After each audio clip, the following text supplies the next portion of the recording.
Thank God it's Friday. I'm so excited. Friday is certainly my favorite day of the week. Do you know why?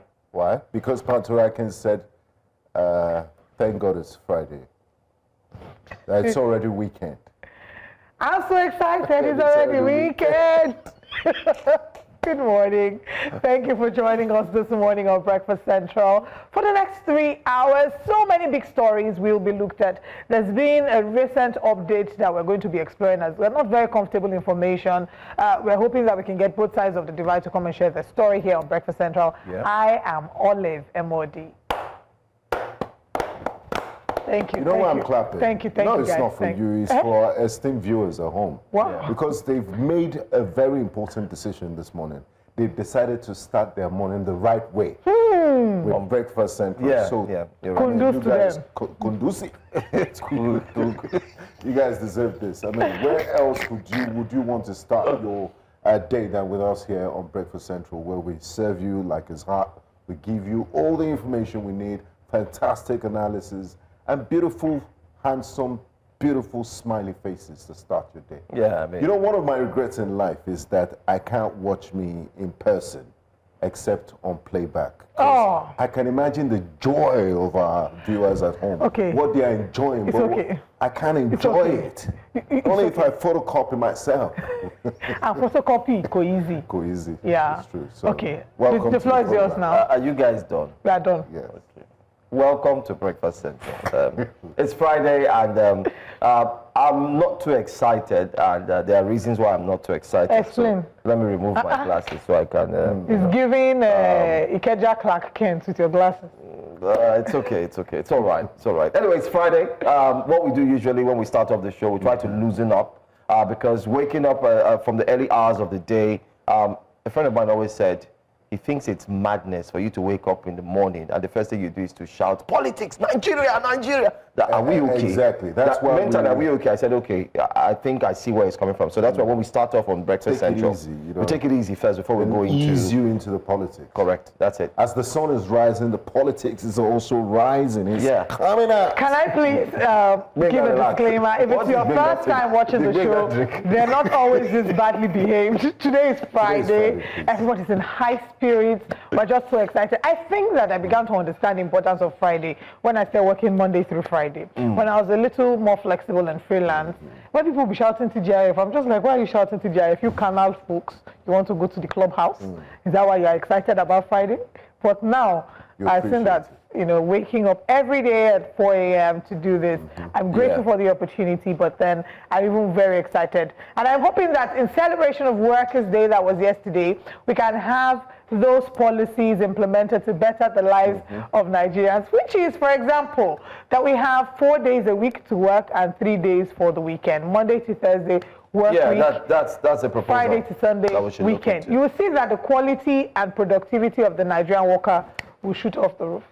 I agree. Very true. Yeah. But let's start off with our wake-up conversation, especially if you are one of those who has been nurturing the hope that, come what may, you trust that the Nigerian operatives related to economic graft, or you say financial institutions like the EFCC, will be able to help you recover your money from a purported company known as CBEX. Wow. This morning, we might want to remind you that you have to start all over again. I told you. I said it that time. That they were just giving false hope.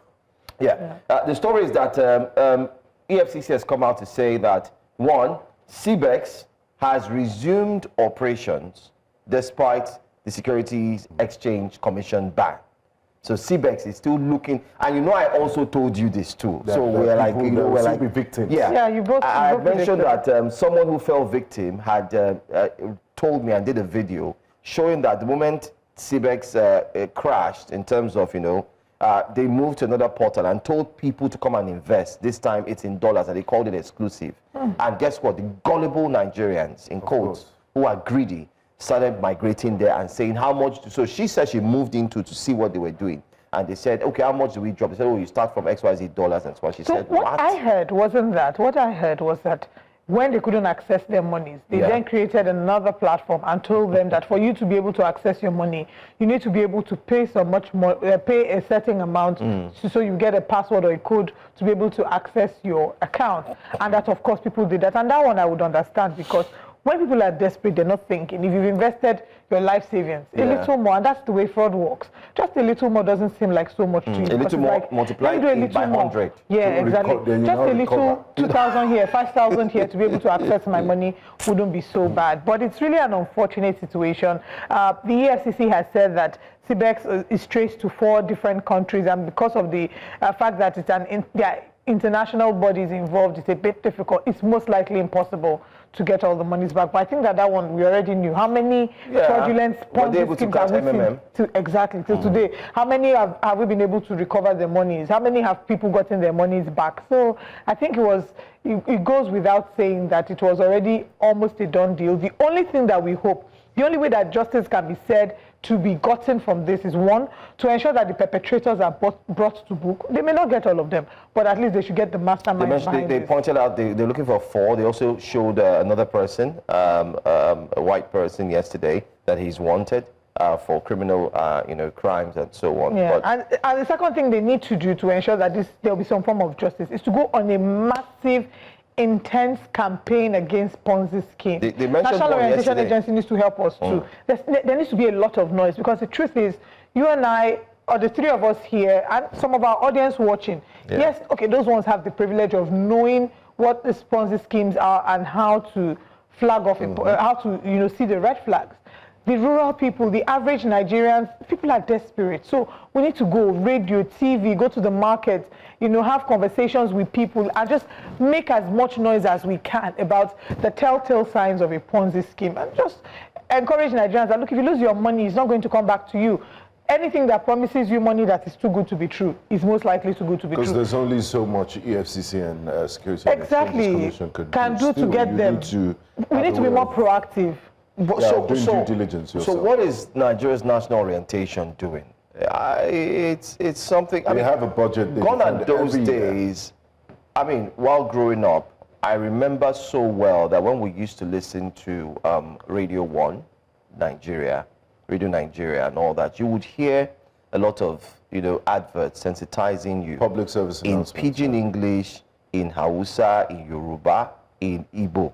And they will tell you, oh, please don't do this. I remember one of the adverts back then. I remember I was very young, and they were talking about waste, not throwing your waste, so and so on. I remember there was a Pidgin, explanation to that. If you throw away your waste now, so the water, it was clear. So they were able to cover all cadres. It doesn't matter your class. If you're A class down to D or E, everyone would understand the message. It will be passed. But like Oliver has highlighted, and that's the truth, if they take time to, disseminate, pass, share, encourage, teach, put everything together, anyhow you want to put it, but teach the average Nigerian that this is what you get, it will make it easier on the likes of EFCC. So when people lose their money, first thing you do is to do what? To refer to what we've been telling you. And then it's clear than telling them that, don't worry, we'll recover your funds. And now you're coming out to say it's not possible. It's not going to be possible, Yeah. So from that sad news, for those who were victims, I think we should move to positive news. And this positive news comes with a pinch of salt, because many people will think, but then the person that is making the statement has done something in the recent past that might make Nigerians believe him, because he's become one of those performing ministers. I would say personally, one of the things I've gained in this administration, one of their biggest achievements in the last 2 years was fixing Third Mainland Bridge to the state it is today. Yeah. I remember, it was like a war zone. There are potholes everywhere. It wasn't lit. Third Mainland Bridge today, thanks to the federal government and engineer Dave Umahi. Yes, it's nice. It's world class. Street lights are working 24/7. So I have to give that to him. And then the issue of the Independence Bridge closure. Yeah. Remember what happened to how you he guys? miraculously handled it. In traffic for I remember the day. Record, what day was it again? 2nd of April. Yes. Today makes it 1 month. the Lagos State governor. Moment of pain. Yes, I can never forget that day. We slept in traffic, Lagosians. People were in traffic for 5 hours, 6 hours. Yeah. Mothers had to go. Some mothers had to call family members to hold their children. It was horrific. Oh, it was the most. But thanks to Super Dave, have you seen that is snapback with the D, Engineer Super D. Super D, Engineer Dave Umahi. After the governor of Lagos State said, if you don't have business, don't come to the island, it's going to take 1 month or 2 months. Engineer Dave did it in just 2 days. So you can see Engineer Dave knows what he's doing, he's working. But now Engineer Dave challenged himself. He said, Lagos-Calabar Highway, 700 kilometers. There will be lots of sand filling, there will be bridges that will be built. It's one of those National Geographic mega projects. Absolutely. Southern coast of Nigeria, 700 kilometers. Engineer Dave, I don't know where you got this bravery from. You could do Independence Bridge, but this is 700 kilometers. Independence Bridge. He said it will be completed in 2026. If you don't aspire, you can never acquire. Or perspire to Maguire. And if you don't do this, you will retire. No, but seriously, how is he possible, humanly possible, knowing the scope of the work, that it will be ready in 2026? Let's give him 31st of December 2026. Is it even a possibility? I will never say anything is impossible. I'm not. Have you passed that road? I have. The back? I have, at the back. You've driven all to the end? No, not to the end. Okay. But I realize that there sometimes you want to cross over to maybe Goshen or all those other estates at the back. You then have to find a way around it. I even don't know what will happen to all those other estates, because they are building in front of the estate. I have no idea what will happen to them. But I don't want really I don't even know. Those guys in there, I say, imagine if they want to go and buy suya. You know? How will you cross that estate? You know the funny thing? I almost got a house. Not got, because I never buy a house. I almost rented a house across one of those. In fact, I had paid, but God helped me. I collected my money back eventually. And because now a number of them, I have people who are living there that are complaining about the fact that when it rains, you know, because they're still working on the roads, it causes a lot of disruption, there are floods and all that. I'm not an expert in this situation, but I would say that I appreciate his positivity, his enthusiasm. We could never have imagined, before now, when we hear that bridges have been closed for repairs, we expect weeks and months for them to be shut down. In fact, the Independence Bridge, we all expected it was going to take about a minimum of 2 months. So when that happened, beyond the pain we were feeling in the moment, all we're thinking was, how are we going to sustain this for another 1 or 2 months? But Engineer Dave Umahi showed us that it could be done in 48 hours. So I'm going to hold my breath on this one. But guys, don't be too happy, because the Independence Bridge, they might have to revisit it again. You know, it's it possibly many have said it's just a makeshift, because they still have to deal with the. I think work is ongoing, but under structural work. Absolutely. But I agree, Winga. I mean, in other words, what we've done here is also to let our viewers know that if you do well, we will celebrate you. Okay, we would applaud you. It's not a case of saying, and this is not to politicize this conversation and say, oh yeah, that's what the president's administration has done for Nigerians. No, let's get it right. Yes, it's under the president's administration, but we're talking about he's just one out of 40-something ministers. And there's still major highways. Yes. I mean, this is a new construction that are crying for attention. Lagos, Oyo Ife, Ibadan Ife Express Road, for example, and so many people are complaining about the state of roads around the country. But I mean, this is a fantastic project. There's even space for future rail projects, and they're using concrete. And these roads are the diameter is very thick, so it would last for a long time. And they're also fitted with street lights. So it's a modern, it's setting the standard for road construction. I mean, if you drive there now, I've been privileged to just pass the few kilometers and all that. And you can already tell that once this road is done, it's going to be fantastic. But then again, I'm still going to go back to saying what I usually say. I think the government, this is what the government is supposed to do. Is what the government should be known for, not just in Lagos, but across. When the Abia State governor, put the lights and streets and everybody was shouting, it's good. But we expect that others will follow this and same many more of this follow the example projects, and do the right thing. That's exactly what we expect from them. But anyway, well, we'll keep talking about this. Let's see if 2026 is going to be so we're hoping we want the best for it, because at the end of the day, there were so many, but even as we applaud the optimism, the drive to finish this in 2026, also just to highlight that the government also has a responsibility to the people who lost their source of livelihood and their businesses. That's another one. The compensation. So I don't think that's an issue. Till today. Yes, the last update, except something else has changed, but the last update that we got was that Landmark did not get their compensation. We even had a town hall on this issue. Yeah. So just to mention that whilst we're applauding them for being optimistic about finishing within record time, it's also important that the people who unfortunately had to lose their businesses and their source of livelihood, they get some form of compensation. So just before we move on, I remember President Obasanjo criticizing the cost and the road. They said, you know what the government's response was? The government spokesperson said, when that road is complete, that former President Obasanjo should not use it. He should use the old Lagos, Badon through Ore and Benin, while we will be using that new road. I really can't wait to go on a drive with Joe. Let's go and eat some of the kaikang. I know. You go to, there's this place in Calabar. Have you been to Calabar?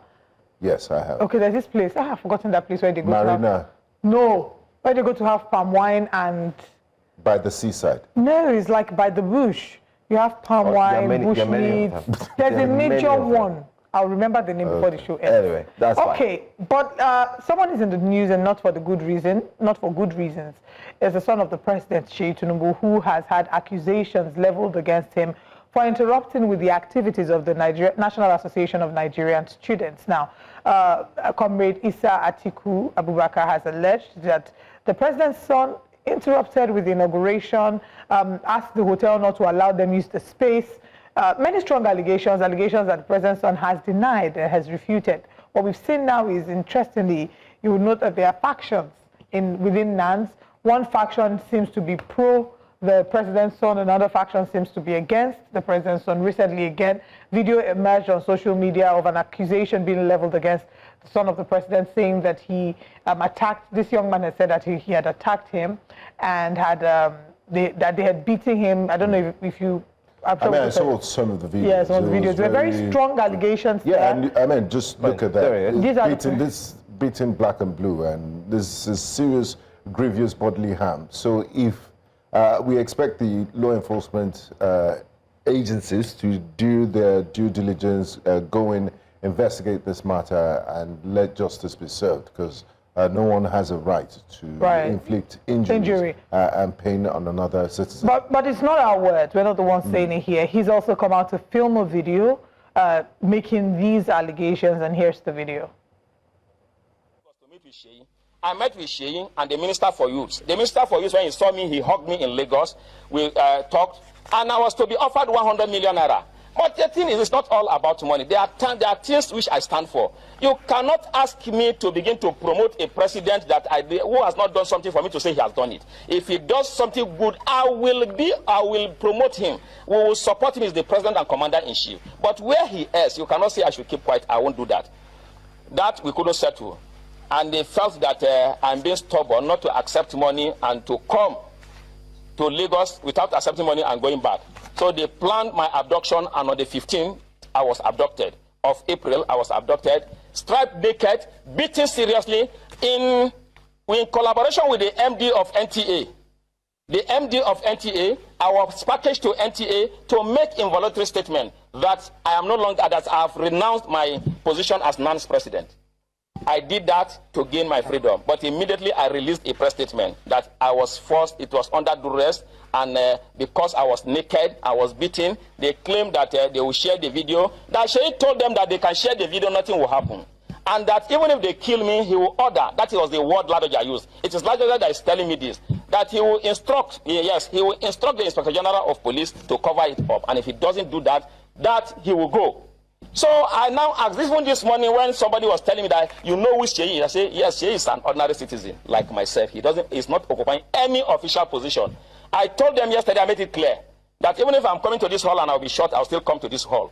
At the end, today, the inauguration is concluded and I'm the NANS president. I want Nigerians to know what has happened and that we are not going to give up and that Sheikh can do anything he wants to do. He's already in this hotel. This inauguration wouldn't have held. You can see the organization is not correct. See the way the things was hardly done. I told the MC, quickly start. Don't do no protocol. Do the inauguration as long as though they will be arresting or killing the NANS president now, who controls over 40 million Aluta forces. So I want to, for the want of time, I don't want to take much of our time, but I've told you in brief. So we cannot say, the most important thing which my government, which we want to do as leaders of NANS, is that we will fight the cultists.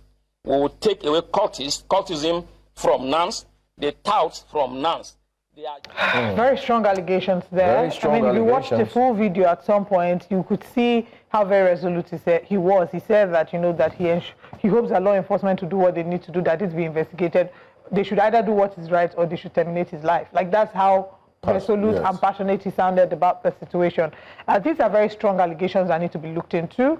And many people would say, or I'm not surprised we hear arguments about this being defamation, but if he comes out and says and makes an allegation of this magnitude, it is important that it be investigated. Yes. It should not be swept under the carpet. And the names of all the personalities mentioned. You also mentioned the DG of NTA, and I'm wondering what does he have to do with such things? Because what an investigation will do is it will bring the truth to light. The investigation would either reveal that they are culpable or that he is culpable for defaming them. And either way, somebody has to face the law. There has to be an investigation. Now, the other angle to this interview, very interesting, another person, another factional president granted an interview. And of all the things, I think part of why I shut down during his interview was where he said, that Sheikh Tinubu is bringing himself low to eat and dine with the Nigerian youth. I'm paraphrasing, but he said that all the other presidents, we don't know the other former president's children, that Sheikh Tinubu is the only president's son that we know that is trying to interact with the president's son or bringing himself low. And I thought that that was a poor representation of himself and a poor representation of the Nigerian students, because there's nothing like bringing yourself low to talk to. So that means Nigerian students, you people are down there, you are low. You don't have any self-esteem for yourselves. I thought he could have communicated that better. Yeah, and then I'm hoping that he's a private citizen. We've had children of other presidents that were not even, we don't even know their names. And we don't need to know their names. We don't really care about knowing the names of the children of the president. One thing we have failed to recognize here as a people, not us as journalists, is because Nigerians have failed to realize that the National Association of Nigerian Students has now been politicized. That is what it is. For them to have factions. That is the fact. It has now been politicized. You may wonder, why is it politicized? You can hear what one of the factional, presidents, because now you have two factions. Yes. It's funny. It's been in time immemorial where this same NANS has been struggling with being politicized. Here on Breakfast Central, we've had some of the NANS representatives, secretary, former president had joined us from way back in the former studios, and they kept talking about how, this particular faction is in charge and so on and so forth. And coincidentally, this happened before the elections in 2023. If you could go back, you see that that's where you can see the genesis of all of these problems. Now, you have two factional leaders, in quotes, presidents. And it baffles me, the video we just watched, the man sounded more like a politician than one who was willing to represent the students. Are you talking of this one that made the allegation? Of course, and so on. I mean, it's my opinion. But it is political, but being honest. Yeah, I'm going there. And it sounded more like a politician, like he came and wanted to read his mandate and so on, this is what I'm doing and so on. Now, that's fine. But what we are saying here is, should NANS have any association with either political factions or parties? The answer should be no. Because I would disagree with that. Yeah, I mean, I'm going somewhere, because NANS should know to have a complete representation of every student, regardless of where they are and so on. But what we're seeing now is there's a party that's saying no. The word is, should they be endorsing? Should you be endorsing? Yes, political parties. So there's a party. They will interface with. There's a faction that I don't have a problem with interfacing. I'm saying, that just like you said, let's use the right word, endorsing. Fine. Now you have a faction that is supporting the president's son. You have a faction that is not supporting the president's son, and now they've left the main thing that they're supposed to be doing, championing the cause of the Nigerian students, to better the lives of Nigerian students and ensure that they get the dividends of what it means from governance. And now you are focusing on, oh, it's my party, oh, this one did that, this one did that. It's such a shame. It's sad. But my final question is, who would investigate this one? So again, exactly. Do they have dealing with the personalities? Who will investigate? DG of the NTA, the president's son, even though he's a private, ordinary citizen. This is a call now. The Nigerian police, they are very good at picking and selecting, and EFCC too. We talked about the Okoya children, the Naira abuse issue. Would they follow through this petition and investigate the matter thoroughly? Because this is an alleged statement. This is a very strong statement to be made. So these are strong allegations, and like I said, if he's made a strong allegation of this magnitude, it's important that it's investigated. Why?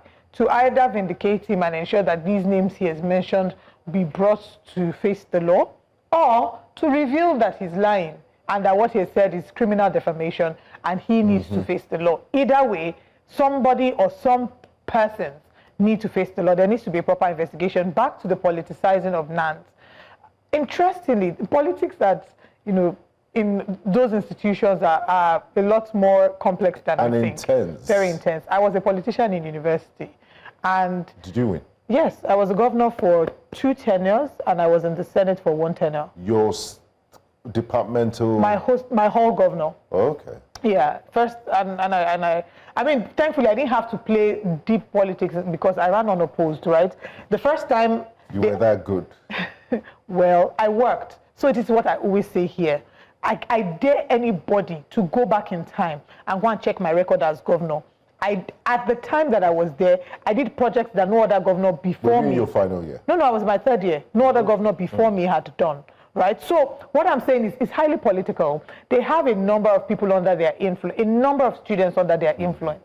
And they could wield it in favor of, whatever agenda. The SUG is an institution on its own. So we actually have we have elections, we have them come declare their manifesto. So I don't know that we can completely remove politics from NANS. However, like you said, I think it's important that the students, the members, and sometimes you look at this one and wonder, are these people really like, are they students? I need to are you saying that based on their age?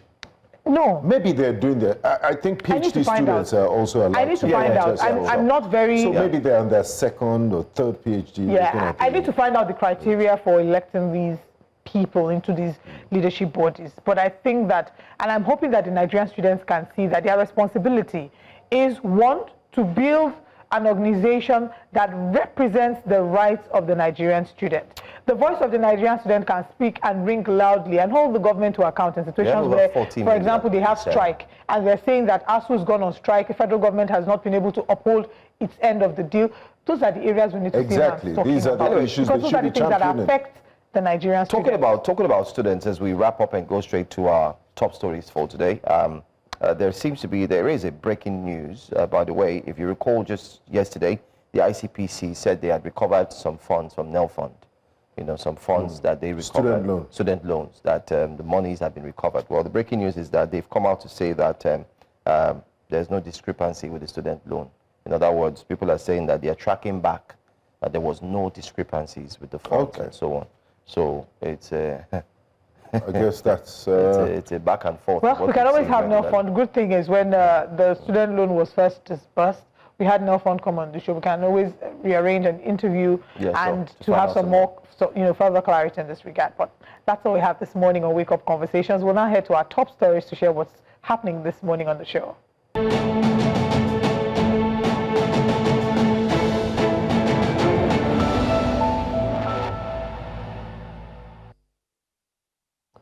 Welcome back to Breakfast Central. The 2025 Workers' Day celebrations, which held at the Eagle Square in Abuja, brought together members of the Nigeria Labour Congress and the Trade Union Congress, united in their demands for improved welfare and labour reforms. Top on the list was the call to end the ravaging insecurity in several parts of the country and the withdrawal of the nation's controversial tax bill. News Central correspondent Imarai Joseph reports. Excellency, It was a show of unity and solidarity at the 2025 Workers' Day celebration which held at the Enugu Square in Abuja. Members of the Nigerian Labour Congress and the Trade Union Congress all converged in the nation's capital in various colors for the May Day celebration. President of the Nigerian Labour Congress, Joe Ajaero, used the occasion to call on the federal government to salvage the insecurity situation ravaging some parts of the country. Bloodshed, Uromi, Yamufu, Idani, Awo, Zamfara, Akos, Benue, Kebbi testifies a failure of leadership. The federal government must fulfill its primary constitutional duty to protect the lives and property, not lament helplessly. His counterpart from the Trade Union Congress also weighed in, urging the withdrawal of the federal government's proposed tax bill currently before the National Assembly, describing it as anti-worker and insensitive. We must demand the immediate withdrawal of this anti-worker tax bill. We want progressive taxation. We want VAT exemptions on essentials. We demand support for the informal economy, the true backbone of Nigeria's economy. Workers will not rest until we win tax justice for millions who keep Nigeria running. President Bola Tinubu, who was represented by the Minister of Labour and Employment, Mohammed Inyadi, assured workers of the government's commitment to strengthen workers' protection and improving their welfare across the country. On our part, as a government, we will continue to strengthen labour protections, improving job security, and ensuring fair treatment for all workers in line with international best practices, and at the same time addressing issues of unemployment, which remains a significant concern. The event also featured the traditional Workers' Day march path by various affiliate unions, displaying colors in solidarity in spirit of the labour movement. Nigerian workers are calling on government at all levels to implement policies that will ease the burden of living for Nigerians in general. In Abuja for News Central, I am Joshua Imarayi. Very interesting conversation there by Joshua Imarayi and Olive. I mean, we're looking at that. We saw the promises made from the federal government, of course, duly represented. Part of the request by the TUC and the Nigerian Labour Congress is the fact that the tax bill should be, stopped. It should be exempted. It should not be what should be in discussion, so to say. And he also mentioned about having non-taxation on especially goods and services that are very, very important to Nigerians. I don't know if this would happen, but I think it's a welcome conversation, if you ask me. Yeah, and they're quite reasonable demands. Looking at the current socioeconomic realities in the country, you don't want to further burden them. They've tightened their belts a lot. If at all, there are people who should be looking at taxing and should perhaps embrace some austerity measures. It should be the bloated bureaucracy of the ruling political elites, the gas-guzzling SUVs that they change every other year, and there's also, kitchen furniture allowance, kitchen, and what have you, things that don't expire. Why are you buying cars every year? Why are you changing plates and cutlery every other year? So we need to cut down on excessive wastage. And they should pick up the Oronsoye report from where it's gathering dust and implement its finding. That's such a funny He statement. who laughed last first. You know why I'm laughing, of course, because that Oronsoye report, we talked about it last year. The conversation about Oronsoye reports was brought again to the surface. The president's federal government had created a team, a committee, and had given them 12 weeks to work on Where's that committee now? If you ask me, it's called committee. Committee, you just meet. We're almost in the committee. Come together to drink tea. Come together to drink tea, exactly. All they do is tea. Well, what's the result? Or maybe we shouldn't blame the committee because they do their job and then they submit their reports. It's implementation. It's a political will. So if you're not going to implement these things in the first place, why did you constitute it? Where is the committee on tanker explosion? We'll hear about it the next time there's a. Where's the committee on falling, trailers and all that? Where's the committee? There's so much, I think we are obsessed with committees. And we it are didn't start very today. reactive. It did not start today. The committee, I remember my years as a sports journalist while writing sports and reporting. I remember then anything that happens in the sports fraternity, you always hear they set up a committee to look into the issues, why the Super Eagles did not qualify for the Nations Cup. The committee had said to send a report back, blah, blah, blah, blah, blah. Nothing happens. There's a committee put together to find out what happened to the FIFA monies that were given. We just nothing. We're showing working. We like to pretend like we're committee. Yeah. Hopefully there'll be a committee set up to review rent in Lagos, Nigeria. Talking about rent, well, let's go there.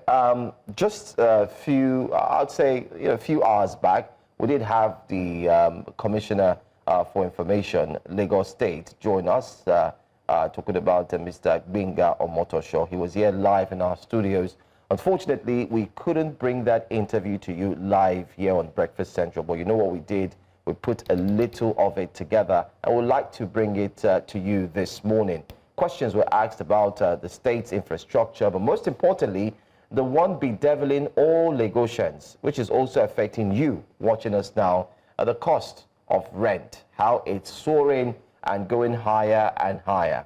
What did the Commissioner for Information have to say about it? Well, Olive and Gbenga decided to dig deep, and we are glad and happy to bring this interview to you. So do us a favor, stay glued, watch, and get to listen to what the Commissioner had to say. Imagine waking up to realize that your rent has automatically increased by 100%. Well, that doesn't have to be an imagination, as it is the reality of a number of Lagosians who have then taken to the streets to complain. A body by the name Tenants Watch, a group, did go out to protest, and our team was on ground to cover it. Today, we want to go into the details of why this has happened. Why is there a sudden price hike, rent hike in Lagos State? Are there modes by which the government can step in to ensure that the rights of the tenants, the citizens, are being protected? Are there options for Lagosians, or are we really stranded?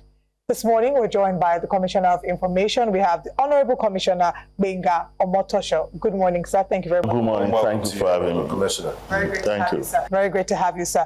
I think the first question will, of course, be, why is there such a price hike? We hear that, of course, we know that people are trying to make ends meet. There's been inflation, rising cost of living. What a decent sort of increment would have been appreciated. In some cases, I know someone particularly who's had her rent increase from 6 million to 12 million. So what are the factors that you would say are contributing to this? And is the government aware that this is happening in Lagos? Yeah, thank you so much. The first thing I would like to say about this, should I call it arbitrary rent hike now, is first we have to realize that it's a question of supply and demand. Anytime that demand outpaces supply, you have this kind of situation. Simple economics. Rent will go up, other things will go up if people are demanding and they are in high number. And number two, we say something in our ESCO that Lagos is a victim of its own success. Thousands of people are moving into Lagos every day, putting pressure on the state in terms of housing, in terms of waste disposal, in terms of so many things. The facilities, not enough, even as the government is trying to do everything to ensure that Lagosians have a very good living. But are we raising up our hands as a government and saying we are going to surrender? No, we are not going to do this. Under the administration of Mr. Babajide Olusola Sanwo-Olu, the governor, we have been able to open about 21 housing estates. This, we're talking about between 3,000 and 4,000, 5,000 units of houses. And if you talk about a family living in one of these units, a father and 3 kids, that means you are talking about thousands and thousands and millions of people.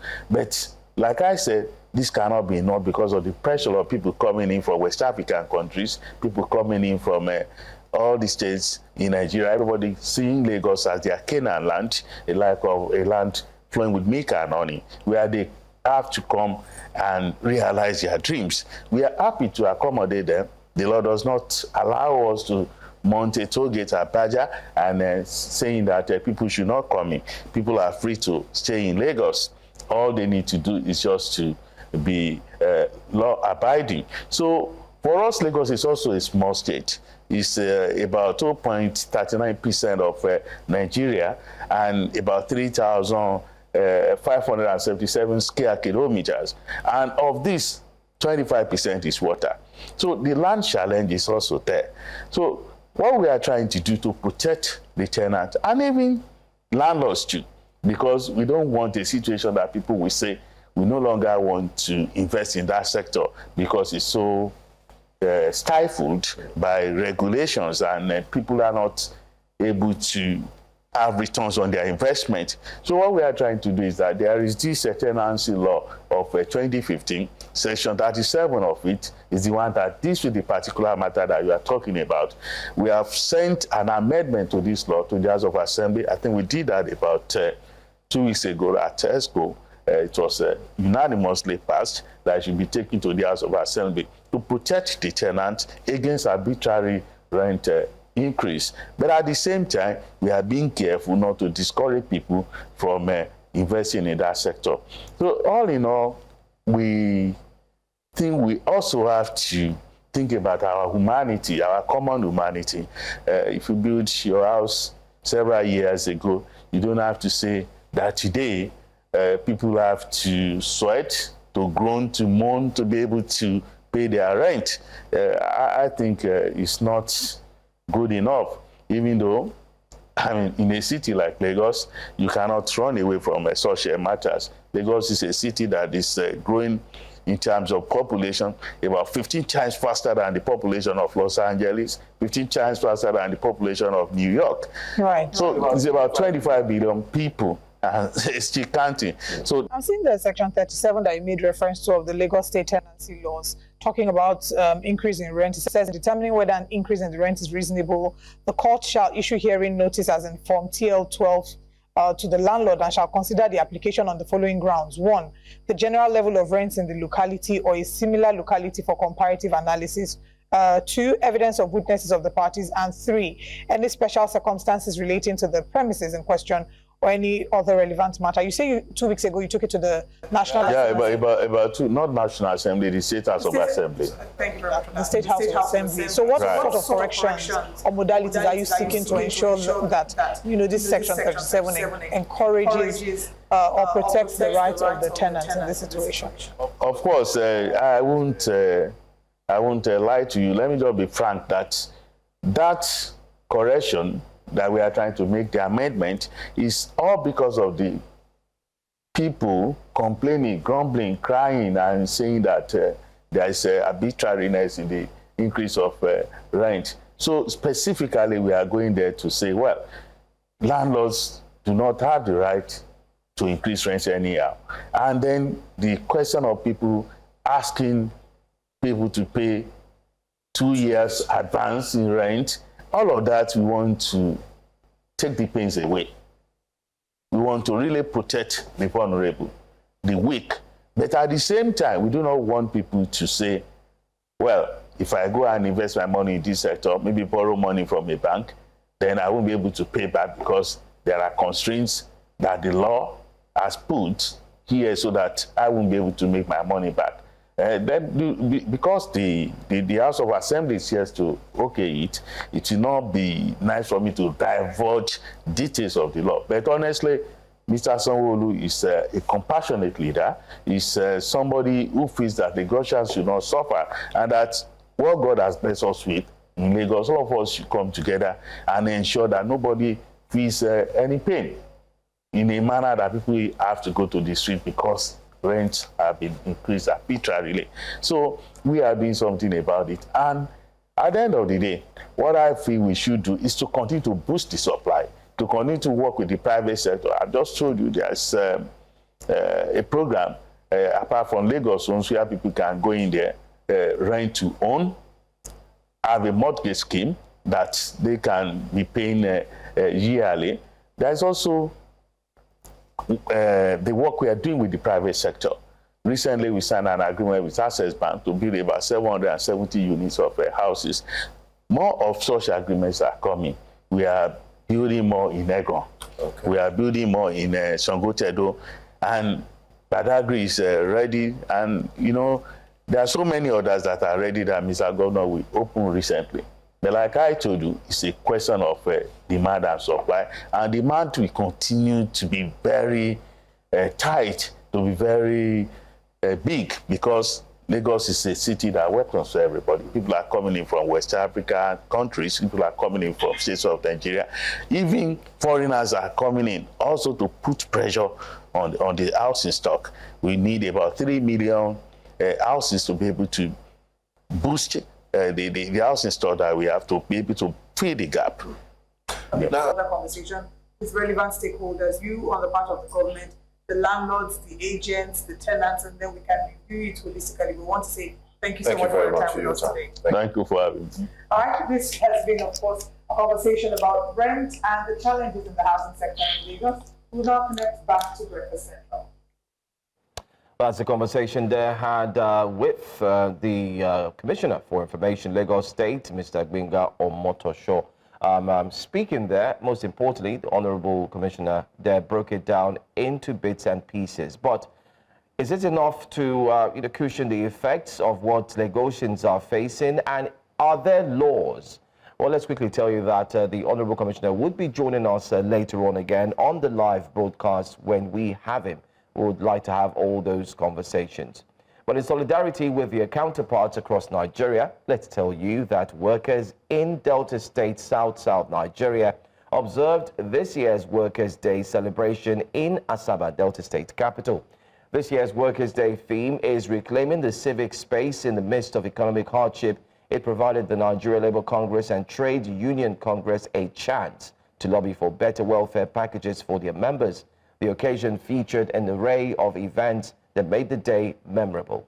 Let's take a look.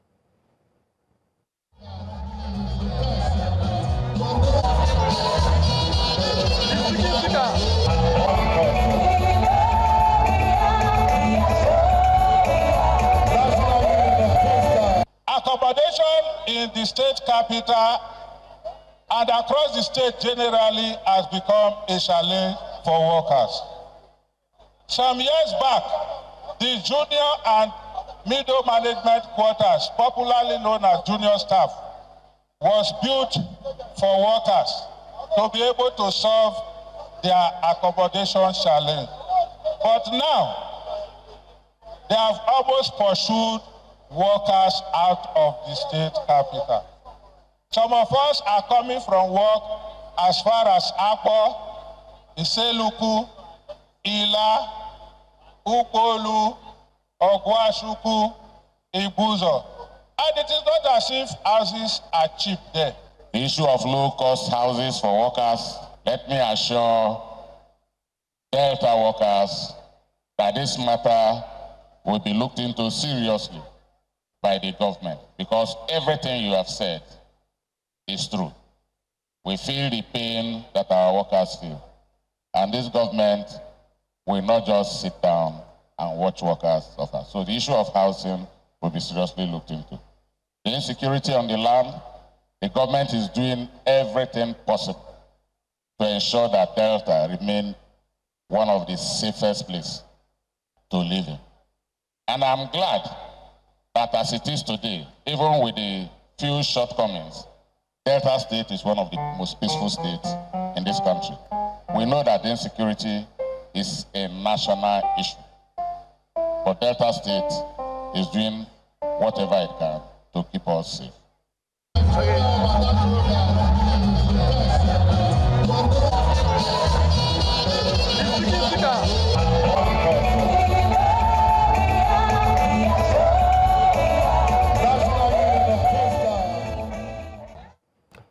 A lot happening right there in Delta State.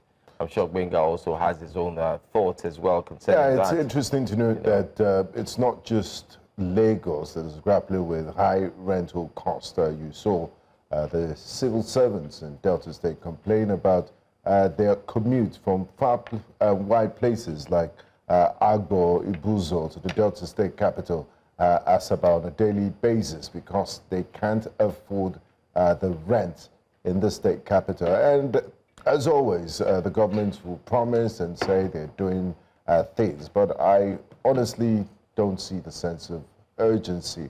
We need mass low-cost housings, like we've seen in the HDBs in Singapore, to cater for a huge number of people, not low-cost housing, and the houses are going for 30, 40 million. That's not low-cost. So it baffles me when we say that you can own a home. I mean, who can really bring out, that should be what we should take to the drawing board. Yes. Who can really bring out 60 million? You know, so that's why it's important, and it's really sad that we don't have this mortgage culture, because in other climes, once you get out of university and you start working, in 20 years you'll be able to, so you have a house, and a percentage of your salary is automatically deducted every month. So it's your renting to own. Yeah, we should get to that point, you know. We should get to that point where people can afford to get properties, because you know that it will be probably taken out of your salaries. We can then have proper mortgage systems where, I mean, abroad, the number of things that they have, people who have bought houses, people who buy cars, it's not because they have a lot of money. Yes. It's on credit, you know. So and there are many layers, really. When I think about that, the fact that we have to then talk about beyond the credit system, we have to then talk about data, because data collection is also another problem. How well can the government guarantee, or how well can institutions and organizations guarantee that when they give you this property, you are not going to run away? You know, you're not. Exactly. You know, that the loans will be paid back. So I think there are many layers to the conversation that need to be explored. But it really breaks my heart to see that video. As someone who, you know, Delta State will always be home to me. It's really heartbreaking to see conversations like that. But I know it's not a challenge that is peculiar to Delta State, but it's important. Ibuzo. Yeah. And then you're commuting to Asaba. To be fair, so Ibuzo to Asaba, I'm trying to, and I don't want to downplay that. Agbo is a bit of a distance. Ibuzo to Asaba should be like a 20-minute drive. So in some sense, it's because Lagos is massive. Here, it's some places within Delta State is like you're moving from Iyanokpaja to VI, and people live in Iyanokpaja and work in VI, to be honest, right? So that's not to downplay in any way, because their ask is valid. The fact that we do it here, because of how big Lagos is, doesn't make it a normal way for people to live, where you're living in one end of the world and you're working at the other end of the world, and it's not like you have transport system that takes away that burden of you. Either do you think some of the agents in Lagos have infiltrated Asaba and taught them one or two things? No, I don't think it's about agents infiltrating. I think it's also just because the cost of living is rising generally, not just in Nigeria, it's around the world. So it has to reflect. The landlord who buys a property, and this property is bought because it's an investment for them. They are also shopping from the same place that the tenant is shopping. So they in some way have to... What of properties that have been bought for a long time? So that's the reason. Houses have been built for a long... Like the property I'm staying wasn't new, it's been long. I'm sure for some, if it's... I also feel... It's why they say people should invest in land and property, because that's the one that would always appreciate in value. Every other thing will depreciate. You know, you buy a car now, except certain brands, but in another few years, the value of the car has depreciated. Will still depreciate. Well, but property will always appreciate. Well, I think this property, anyway, I don't want to go into that conversation, trust me. Yeah. I just feel there's a lot of there are loopholes that needs to be addressed, especially with this agents, housing, landlord, and so on. We've had people, and it's a conversation we're also going to have later today. So we just implore you to stick around, stay with us. We'll look at this rent issue, the challenges, especially our focus will be narrowed down to Lagos. But let's bring to you a quick recap of what we've talked about so far, so good this first hour here on Breakfast Central.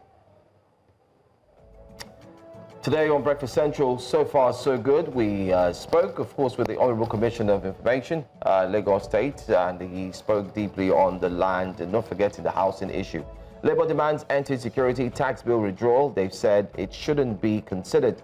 Delta workers ask for better welfare packages.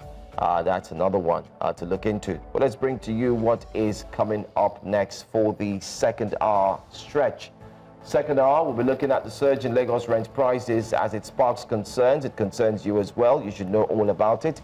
Stakeholders call for passage of more gender-friendly bills. And after News Central's report, Borno begins construction of roads. And that's a good one. So stay with us. We'll be right back.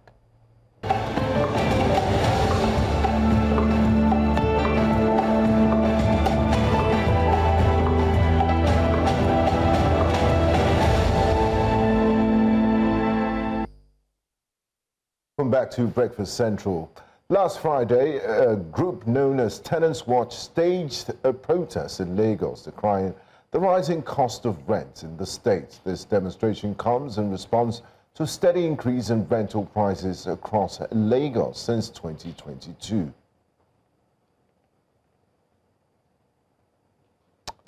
Some real estate experts attribute the surge in rent prices to a combination of factors including high inflation, rising construction costs, and growing demand for housing in urban areas. However, many argue that landlords of older properties should not be raising rent since they are no longer incurring construction-related expenses.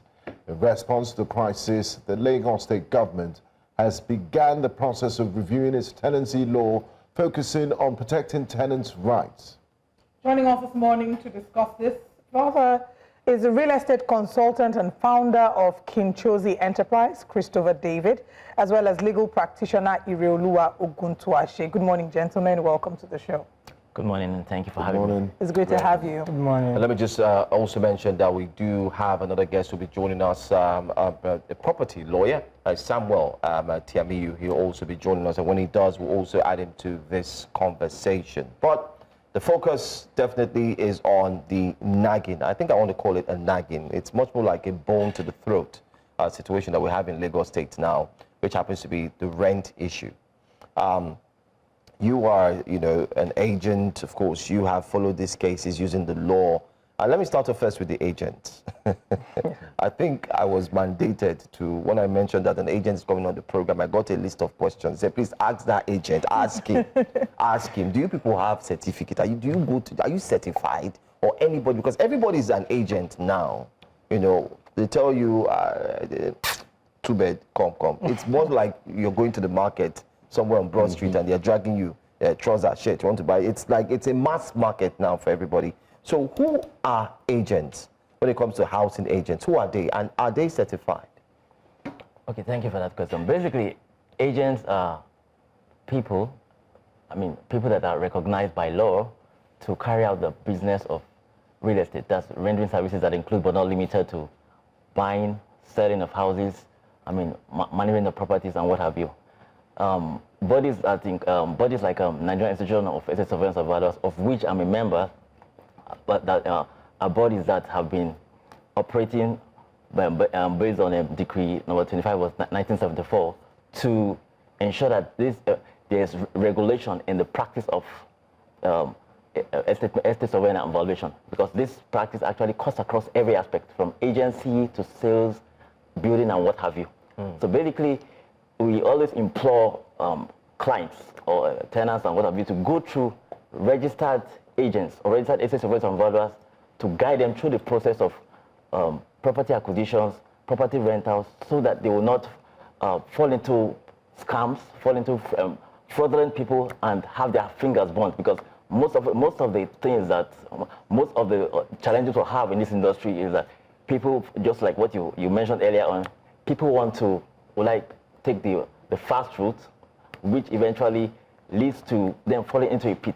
When you work with someone who knows how to guide you through this process, you tend to have a smooth path all the way, because he will guide you, he knows the ropes, he knows where to take you to. Because for instance, if you're looking for a house, he tends to go and do background check on the property, verify the true owner of the property, and ensure that you're taken through the whole process in a way that will ensure that you take it to a logical conclusion. And in such ways, you have peace of mind, because that is the end goal of this whole thing. You don't want a situation where you pay for a house, and when it's time to get into the house, different people are laying claims to the house. But that's not something that is foreign to us. We've seen many situations. In fact, just 2 weeks ago, a friend of mine almost fell into the grip of these fraudulent agents, where you're negotiating with someone only to find out that this person has no connection to the property in any way, shape, or form. But I'll come back to speak some more on how we can safeguard that. Ireoluwa Oguntuase, let's talk about the law as is, the tenancy law of Lagos, and how well would you say it protects the rights of tenants? Because in this case, yes, we'll come to speak about the landlords, but it is the tenants that are crying out, saying that the rent is too much and they're not able to cope. So the law as is, how well does it protect the rights of the tenant? All right, thank you very much. A point of query, my name is Samuel Tiamiyu. Oh, okay. Oh, okay. Right. So, thank you. Now, when it comes to the tenancy law of Lagos, we have to look at the background of that law. That law actually came to protect the tenants. And if you look through the clauses, in fact, from the background of that particular law, tenancy law, it protects tenants. In fact, sometimes I look at it, I'm like, this law was actually made for tenants, not for landlords. Yes, in recovery of premises, you discover that a landlord sometimes has to stay for like 1 year, 6 months to recover a premise. Because the tenants will have to stay there until Yes. And the mean profit, which is how much you spent over and above what you paid for before you start paying, you can't recover it, because even if you're able to go to court and get this particular judgment, execution becomes an issue. So the tenancy law of Lagos State is actually protecting tenants. However,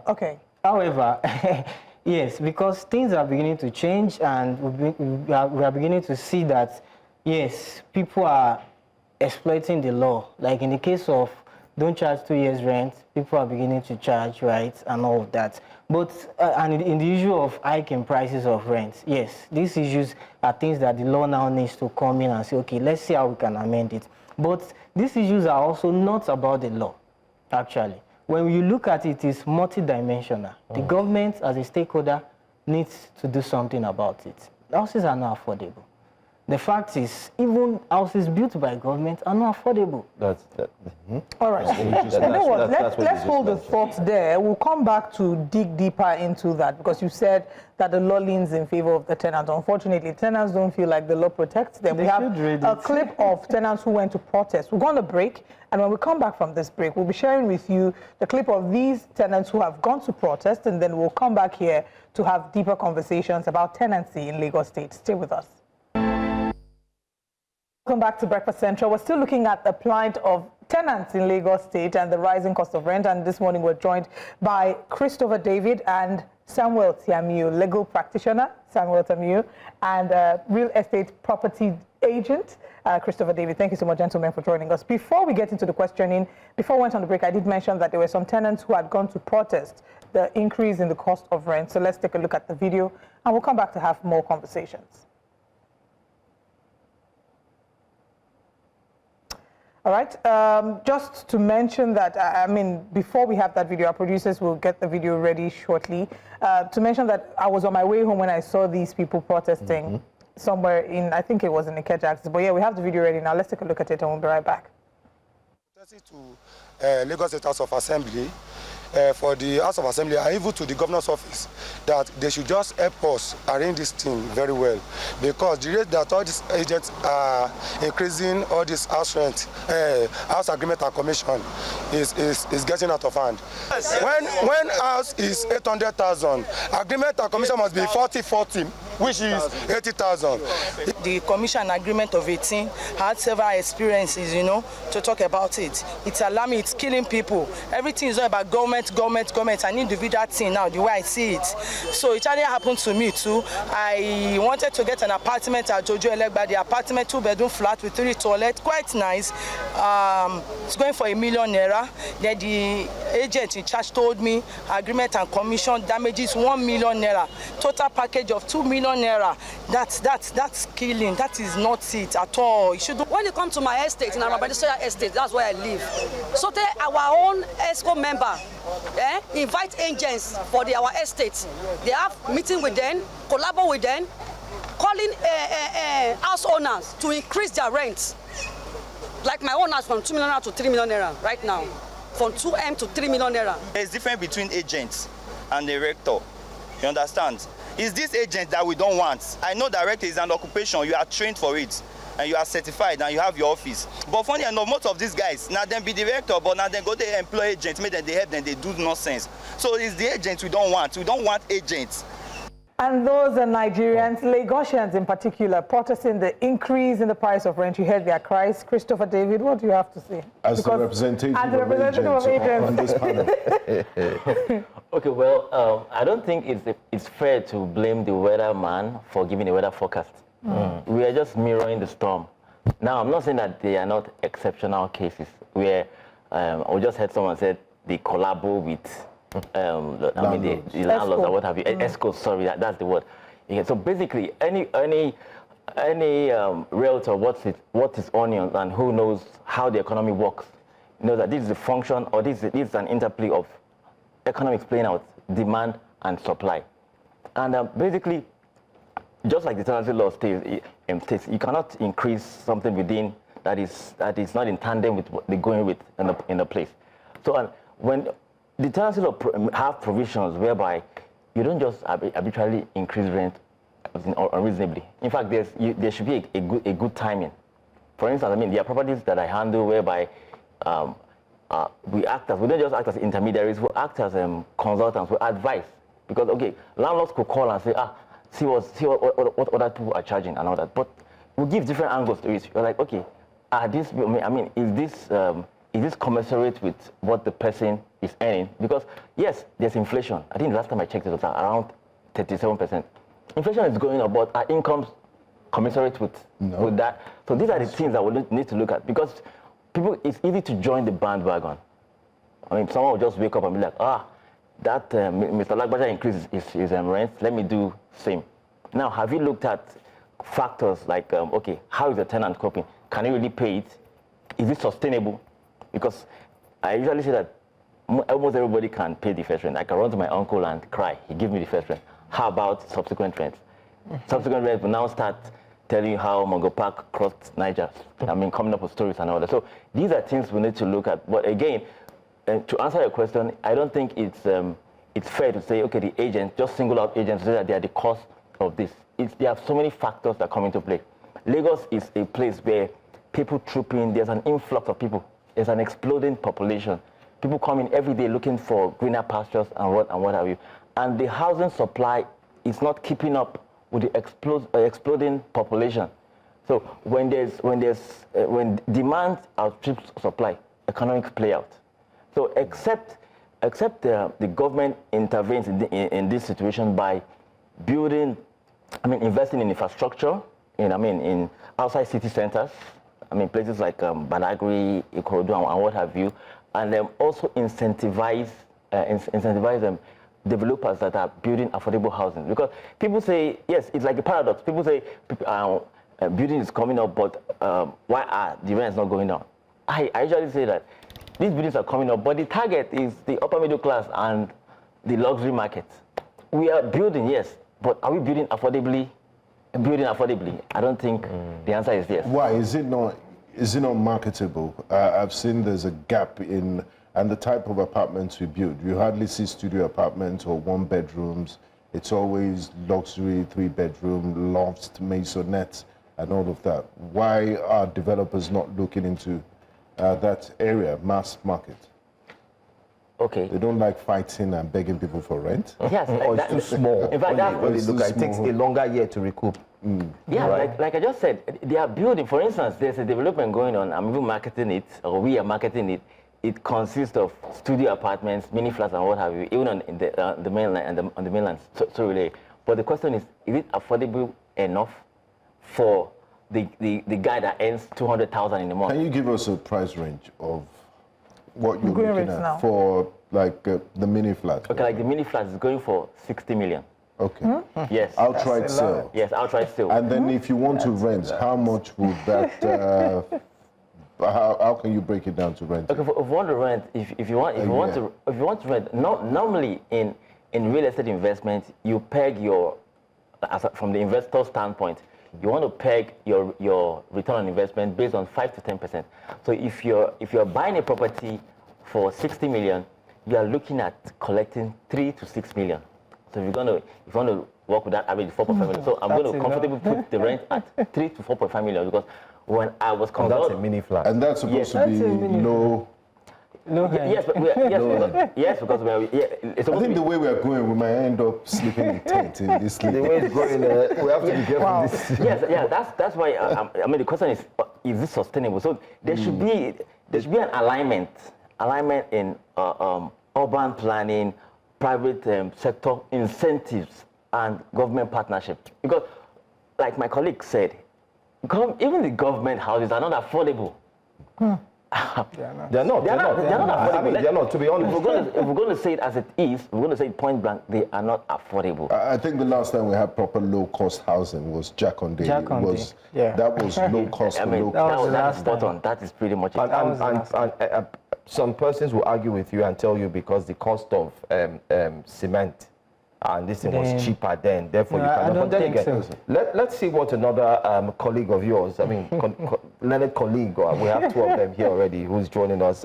We also have another guest who's joining us via Zoom conference, Mr. Christopher David is here with us. We also have Ireoluwa Oguntuase. I hope I got that correctly. Oguntuase. Yes. All right. I remember the last time you were here. Yes. You had talked about how agents and the law, I mean, I asked you that question. I'm going to ask it again since I have an agent here. Let's break this thing down to the barest minimum.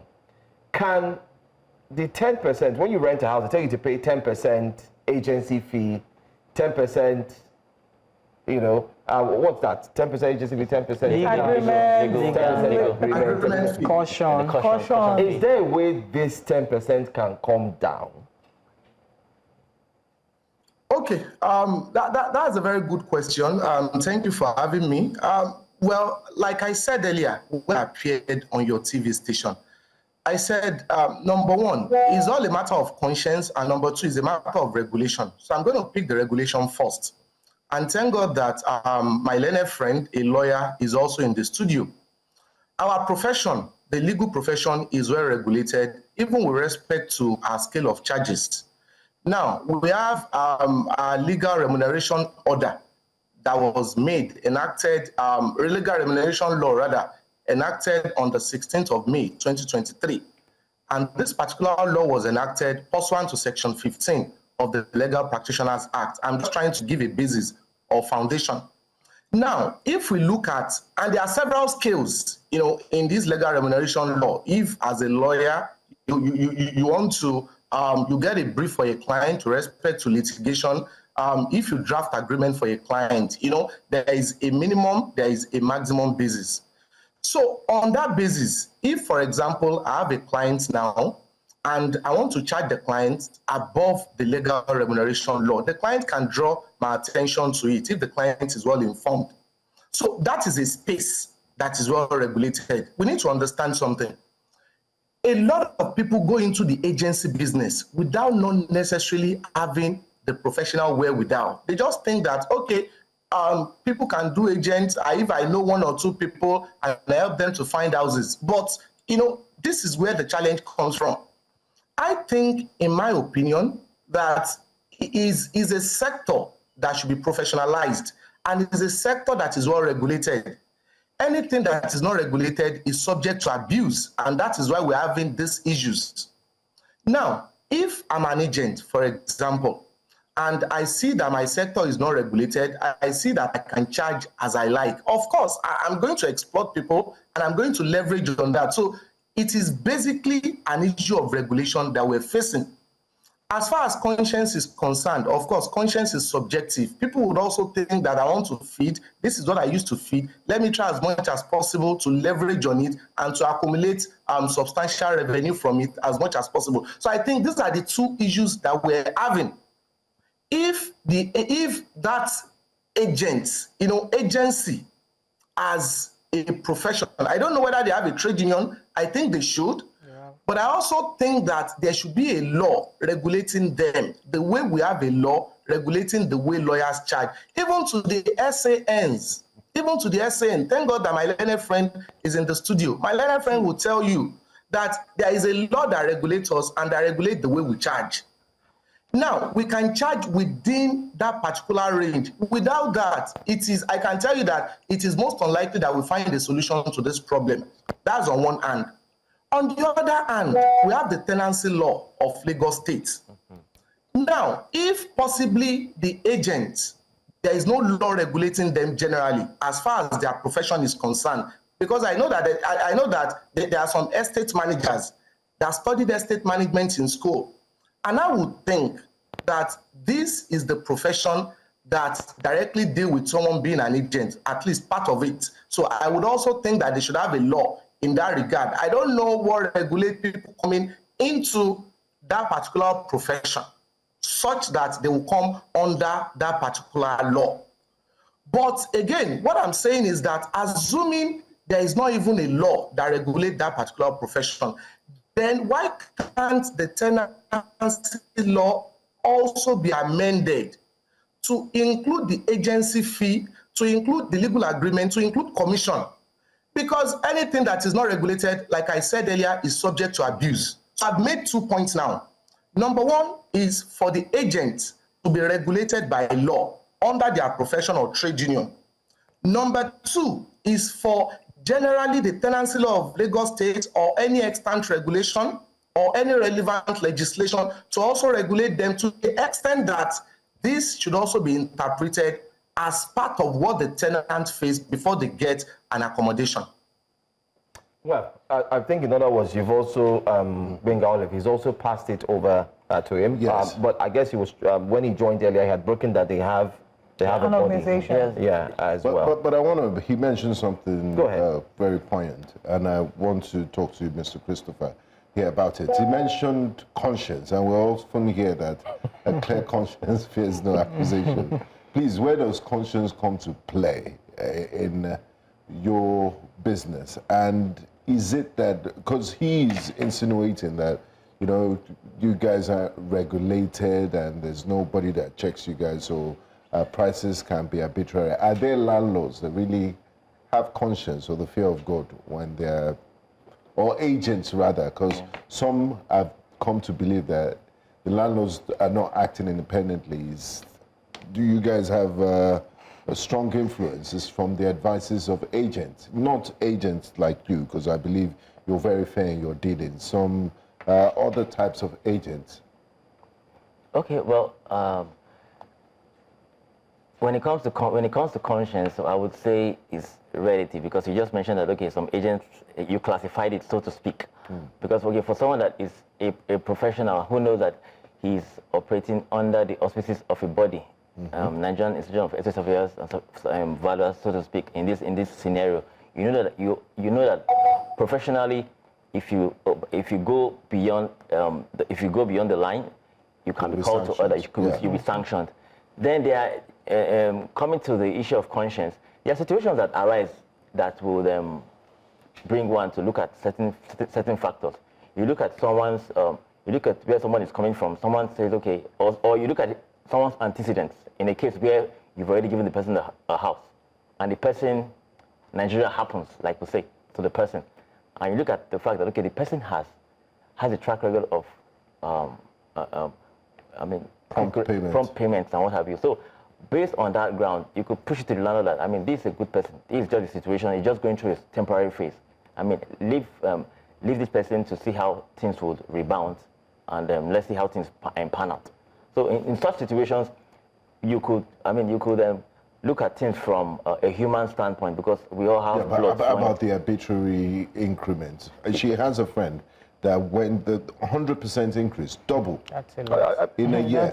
No, like I said, I don't think a professional will do that, because we look at so many angles before coming to a conclusion.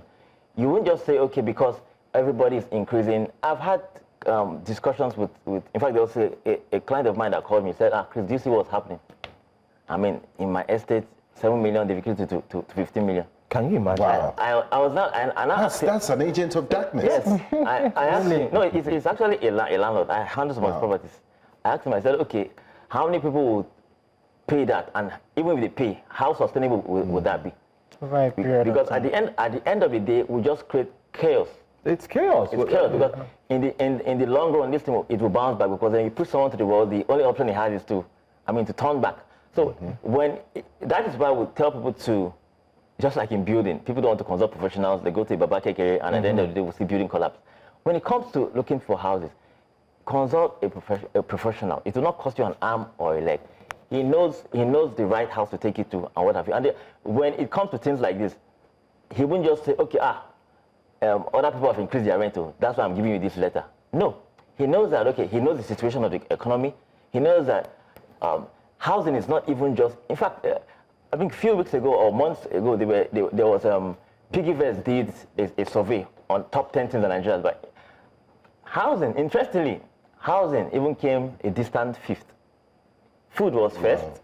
Transportation. Food, housing came a distant fifth. So people are not just spending money on housing alone. They also have other commitments that will help them live life. Cars, gadgets. Exactly. Yeah. So when they look at all these things, when a professional looks at all these things, he just knows that, okay, when rent has been increased, other people are increasing rent, he knows that there's an advantage that a sitting tenant has. A sitting tenant. For instance, someone is already in your house and people are increasing rent. And, okay, people are increasing rent to, let's say, 6 million. And he started with 3 million. If you're not a professional and you don't have conscience, you just give him a letter and say, okay, 6 million. It doesn't add up. Yeah. It doesn't just add up. You can say, okay, for the purpose of money to maintain the place and what have you, you can probably increase it by, you add 10% to it and what have you. And if you even consider the fact that this person pays rent as a rent due, you can just look the other way. Right. Okay. Thank you for highlighting that. I want to bring in Samuel into the conversation and talk about in situations like the one he's mentioned earlier, where there's been an arbitrary rent increase. Okay. Is there a remedy for the tenant?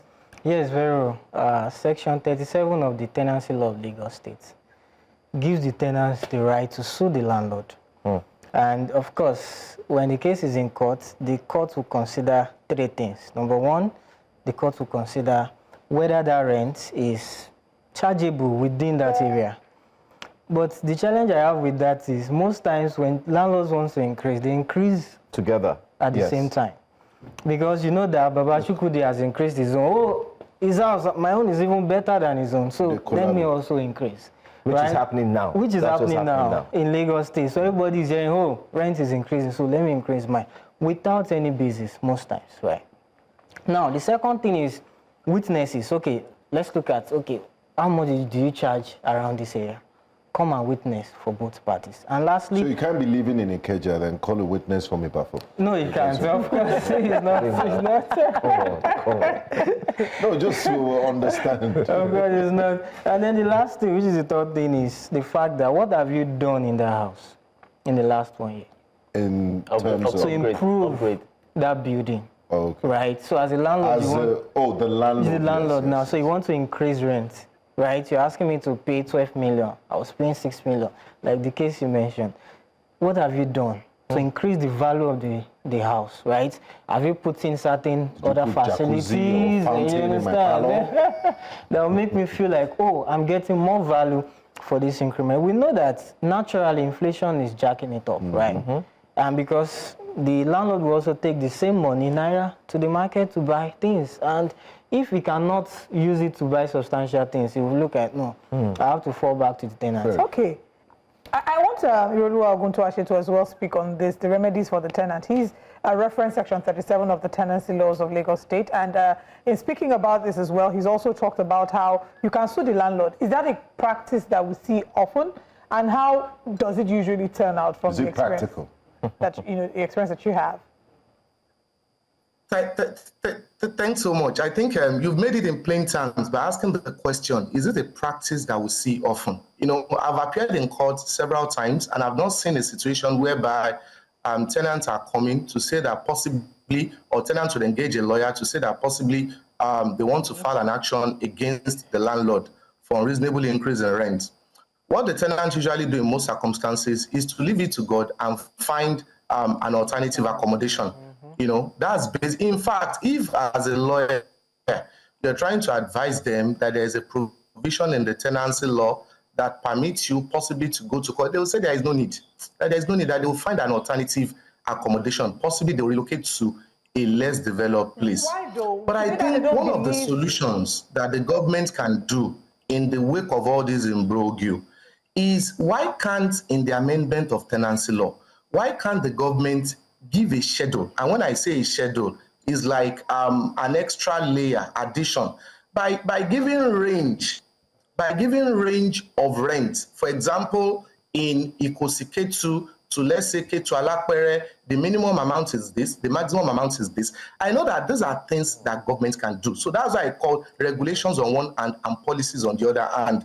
Because even if we look at that provision of Section 37 that my learned friend has cited, he never stated that provision, that at no point does the provision goes forward to say that this is the particular rent that is applicable in a particular area. So it gives a wide discretion for the magistrate, it gives a wide discretion for the tenant, it gives a wide discretion for the landlord to say that, okay, this is what I want to increase my rent to. And that may also cause problem or challenges even in courts.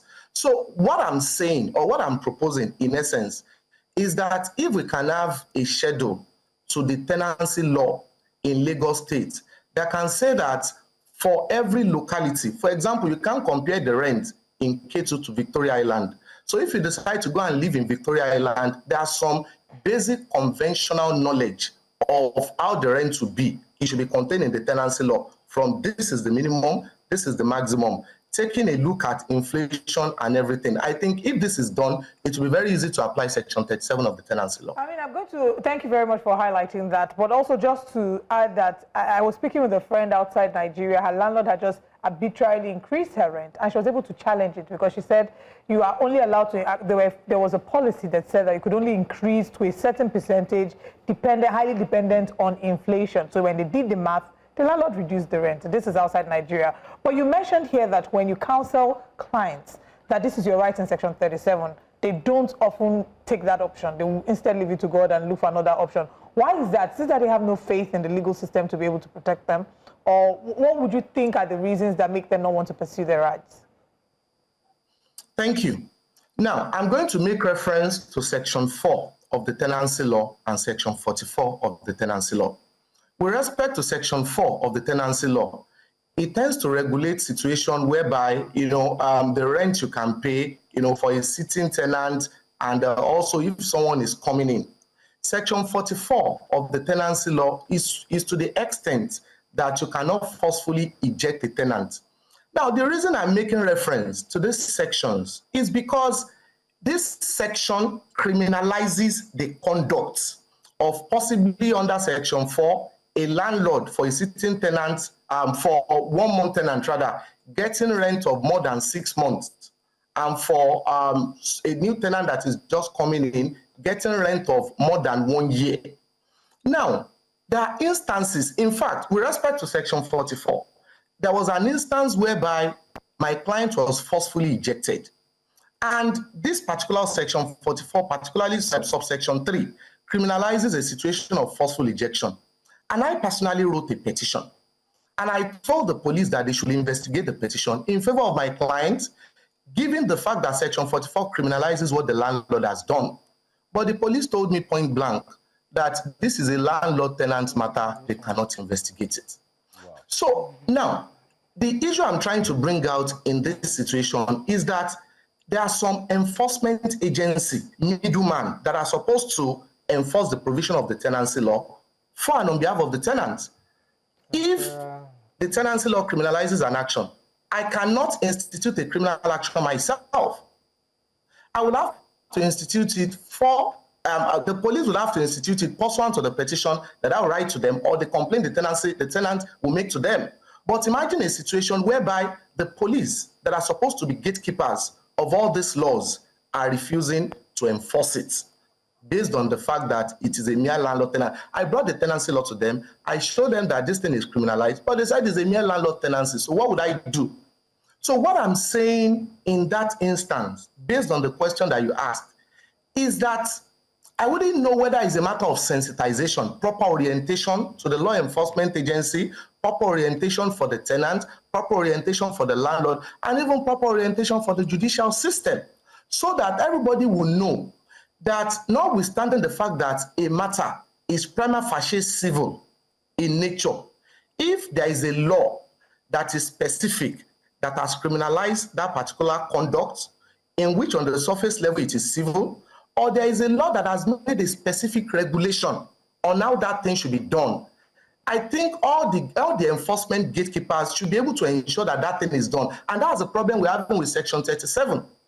In fact, it may not surprise me if this matter gets to court and possibly the magistrate is trying to say that, that the landlord also has a right to increase the rent, the magistrate himself, I'm not particularizing and I'm not mentioning anybody's name, I'm just giving hypothetical scenarios. The magistrate himself or herself may also be a landlord.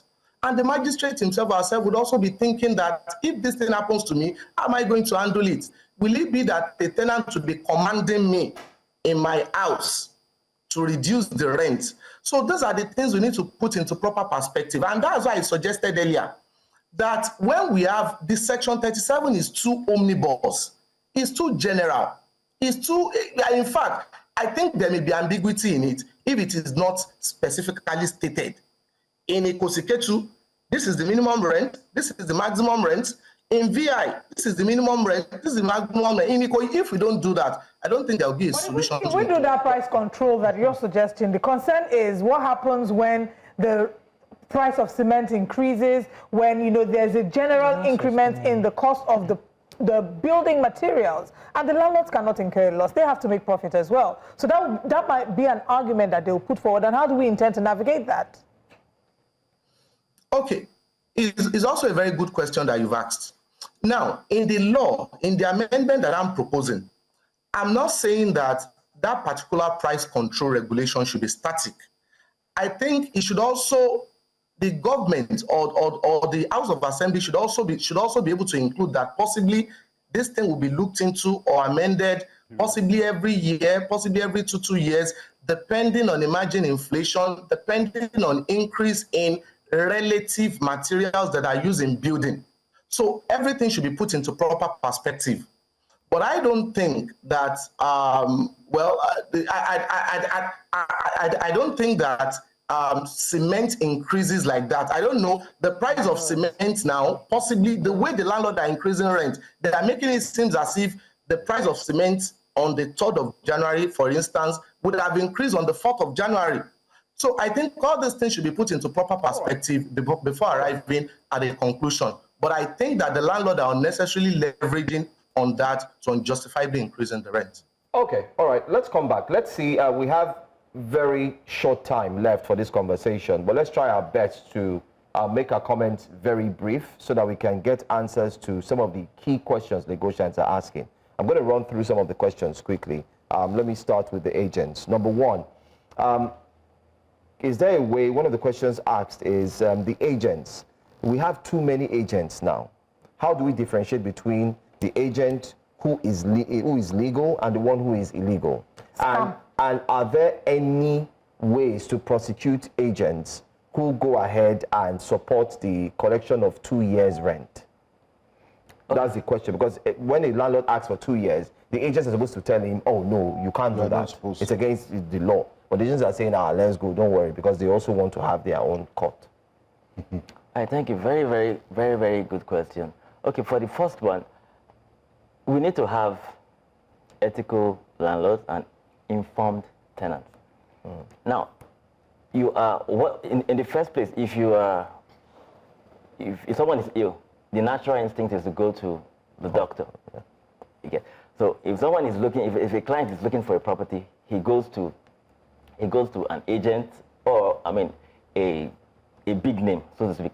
But again, probably because of the economic situation, they just feel that okay, they want a quick fix. They go to just anybody that they think can do the job. Now, to get a good outcome, whoever is, even though the person comes recommended, ask the person, which association are you affiliated with?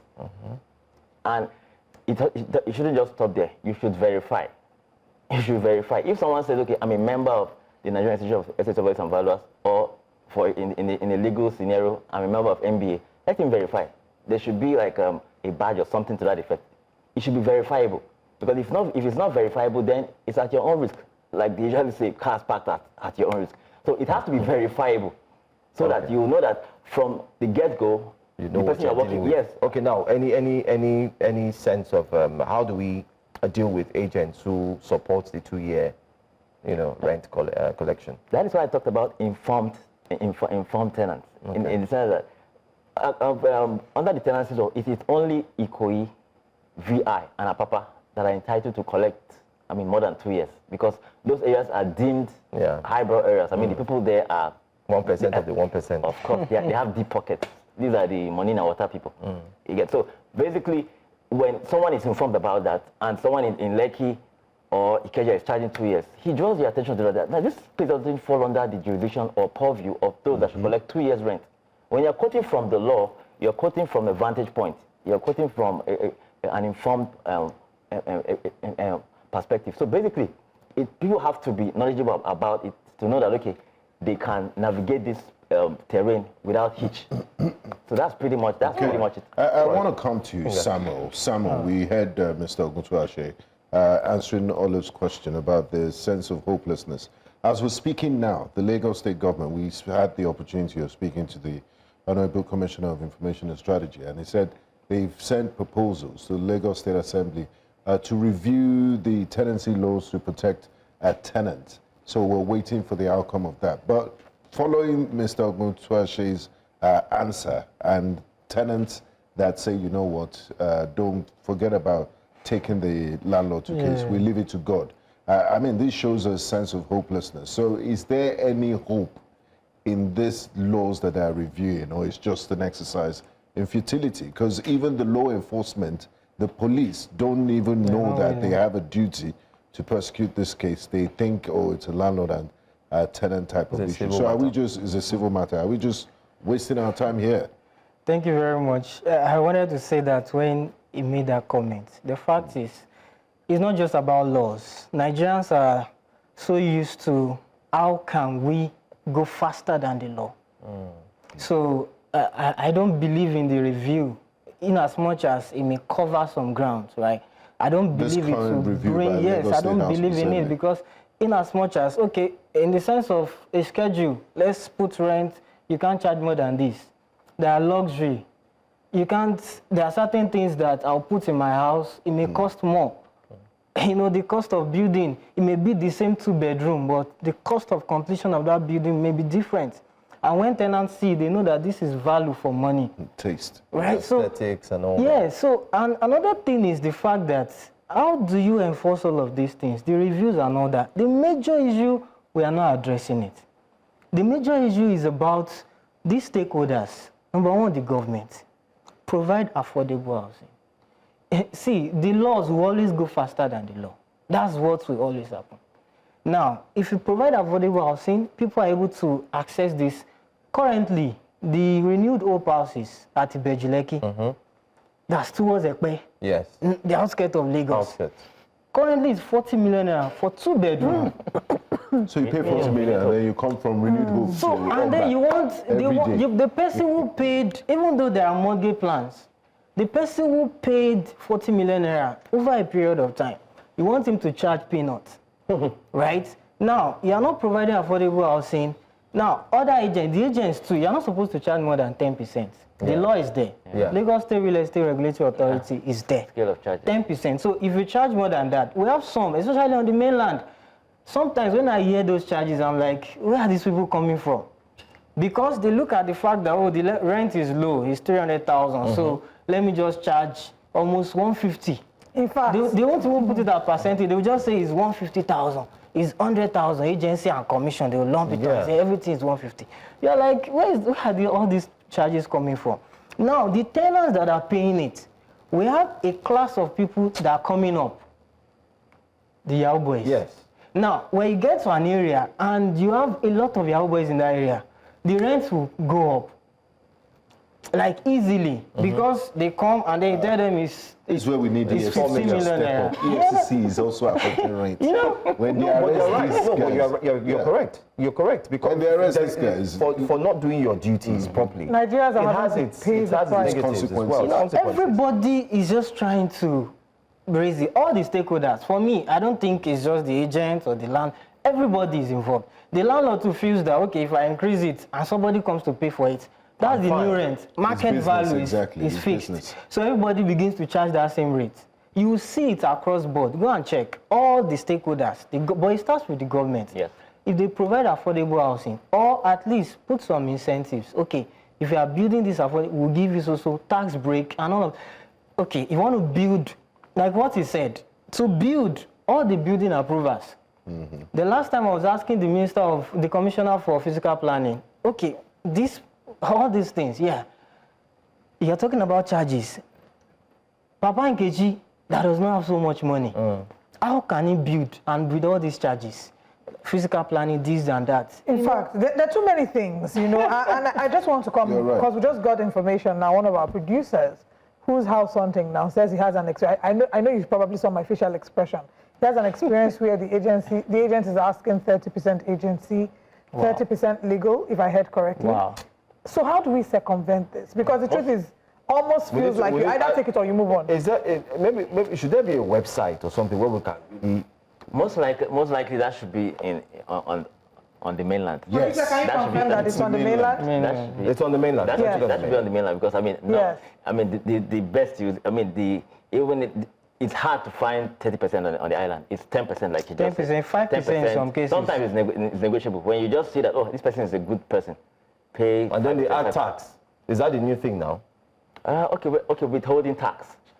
Withholding tax, they can say, okay, this is exclusive of withholding tax. On the new one now, service charge. They say self-service, and then they put service charge. Damages. Service charge, they put a fixed price to it, 300,000 naira. That is for service. That is for serviced estates. Okay, you have what they call a serviced estate and a non-service estate. Yeah, I know that. I know that. But there's a new one.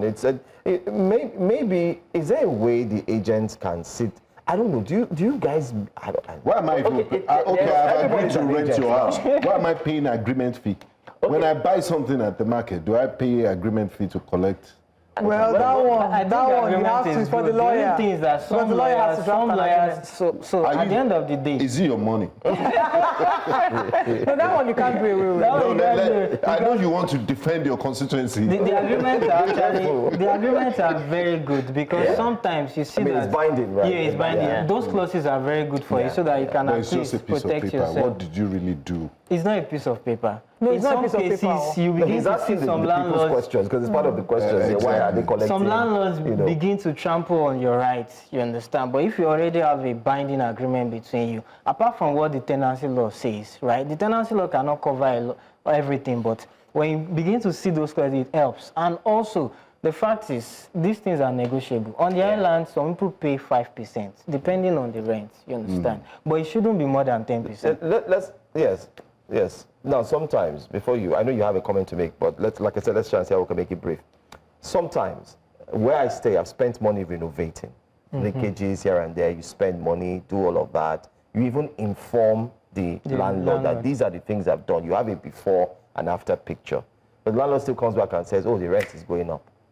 Yeah, okay, this is where, like he was talking about the importance of tenancy agreement. This is where it comes in. Now, there's what they call inventory before you get into a place. When you were taking the place, I expect that there should have been an inventory. Of course. So that you take note of the condition, even with pictures. I hope Lagosians are listening. Do you have inventory? I doubt. You take inventory. All of you get inventory. You take inventory of the place to know the condition of the place. So this is a clear cut. You have picture evidence and what have you. So when such things happen, you have leaking roofs, the improvements that you did, it will be clear. And except with someone that is, the evidence is clear. Because when you show that evidence, the before and after, he cannot come and start increasing prices. In fact, he should commend you and even look away with, he shouldn't even increase the rent, because you are bringing value to the place. In the sense that by the time you eventually leave, he would easily rent it for a higher price. Right. So it's, for me, I think it's landlords without conscience that will come and see a good tenant improving the place and will now use that opportunity to increase rent. Okay, very quickly. It doesn't add up. Before we wrap up, what are the telltale signs of a fraudulent agent, and how can people spot scam? I know he asked illegal, but there are some scam agents, that, what are the signs I should look out for to know that, what, this person, stay away from him?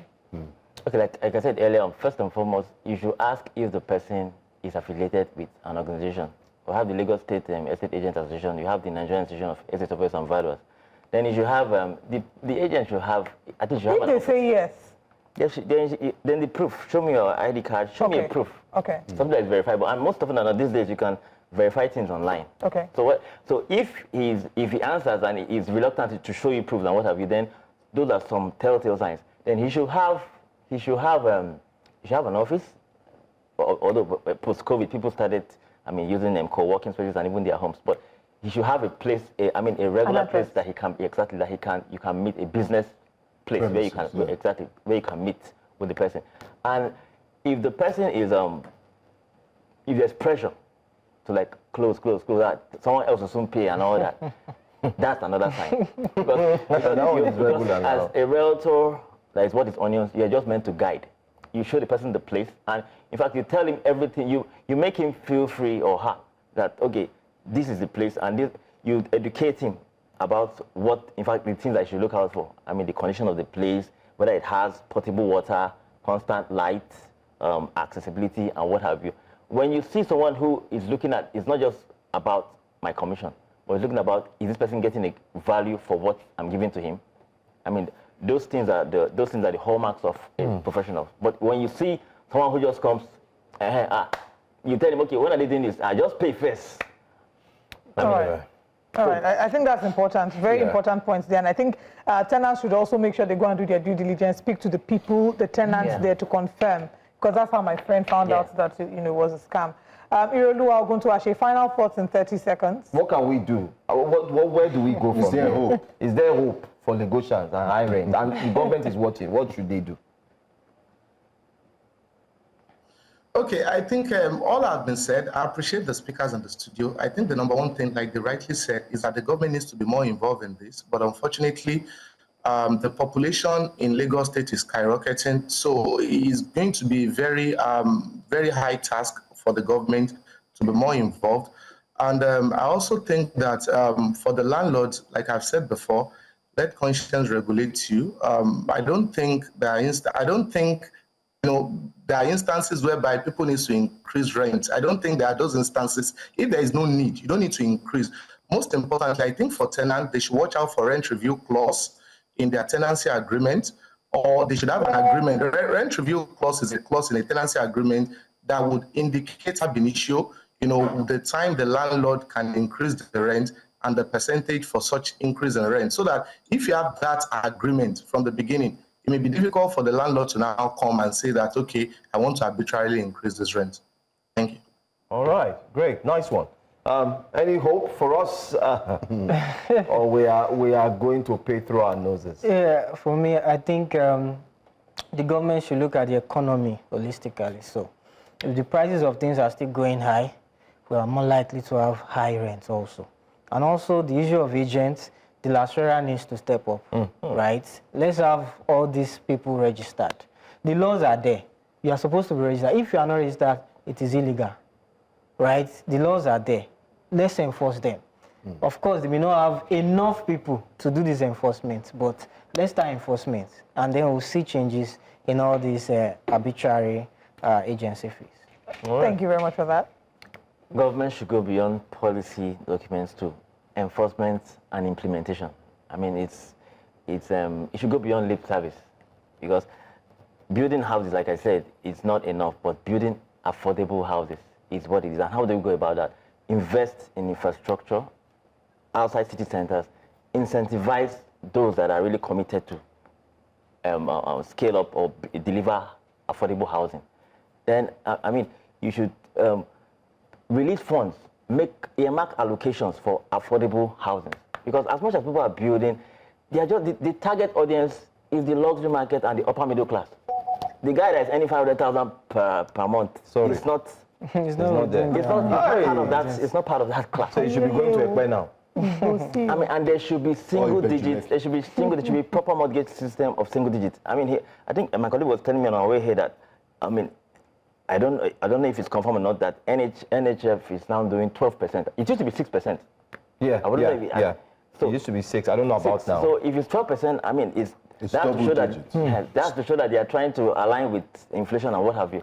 So these are things that, if these things are not addressed, if we cannot keep up with the exploding population, there should be housing supply that keeps up with the exploding population, because people are trooping into Lagos. There's an influx of people looking for better life.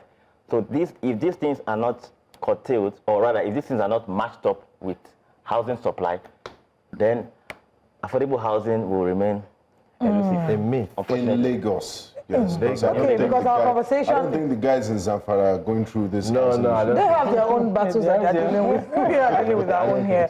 But thank you so much, gentlemen, for joining us. And thank you to Ireoluwa Oguntuase for joining us virtually as well. Thank you for As we wrap up the conversation, I want to just use this opportunity as well to say very, very big shout out to my wonderful landlord and my agent. I know that I'm not due for salary increase in this new year. But by the time I'm due, I hope that they will use their conscience, their good conscience, to ensure that they do not send me back to my village. So for those who are house hunting now, what do we do? Well, I mean, people should budget realistically. What is yesterday somebody said his budget was 4 million. The other person laughed at him and said, "You have not started." Yeah, I've not started. Well, what can he do? He hasn't even earned that money.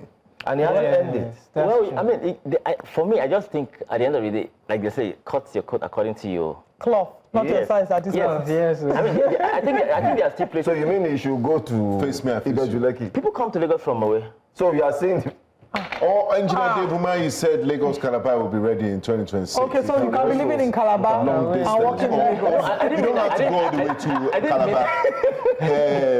Ilaje in Ondo State. You can eat a little fish and come down to Lagos. That's stretching it. No, it's a solution. He's thinking outside the box. I know we're laughing, but it's not really we're trying to make light of the situation, but it's a painful reality of a number of people who don't even know where they would live, who don't know how to get their next house rent. You're inundated with messages of people saying, please help me, they've increased my house rent. You know, it's a lot. It's really a lot. I think I'd like to beckon on the MD. I think we should have a town hall with house agents, lawyers versus the state government. Stakeholder. And I think breakfast, we need to champion We need to have so that we can all sit down. Let the Honorable Commissioner who was here, the governor himself, the Commissioner for Housing and all that, let's sit down. Let's talk about this. Let's agree on that table. And I just want to say this finally. I mean, this is my thought. I'll allow my colleagues to also share theirs. My thought is, I think with all we've said here, my take home is the key is in the hands of the Lagos State government. The key is in their hands. If they decide to say, listen, we're going to unlock these changes, they own the lands. They can decide to say, this land in VI, all this property, this land, build these houses. Engineer David Umahi, you could, I mean, if you see what he could do, or you have many of him in real build time, these properties. because there's a huge housing deficit. Going forward, if you're an agent, and if you are caught, you're not registered. Right. Well, we need to get out of the studio, gentlemen. Thank you very much to our virtual guests. Thank you to you, our in-house or in-studio guests. And thank you to our audience who's watching online. We hope that we've been able to mirror the thoughts that you have in your hearts, the concerns that you have. And like my colleague has said, we will champion the conversation with a town hall in the real estate sector. Moving on, motorists and residents of the Ireoluwa Peace Housing Estate in Maiduguri are set to experience improved connectivity. And, you know, we, of course, will share with you the details of that because the Borno State government has begun constructing an access road along Baga Road. The decision to undertake this project comes after residents voiced their concerns about the challenges posed by the absence of a proper road network reported recently by News Central. Our correspondent, Umaru Kirawa, who has been following the development, completes this report. Work on the go, a caterpillar grading the access road to Ireoluwa Peace Housing Estate along Baga Road in Maiduguri.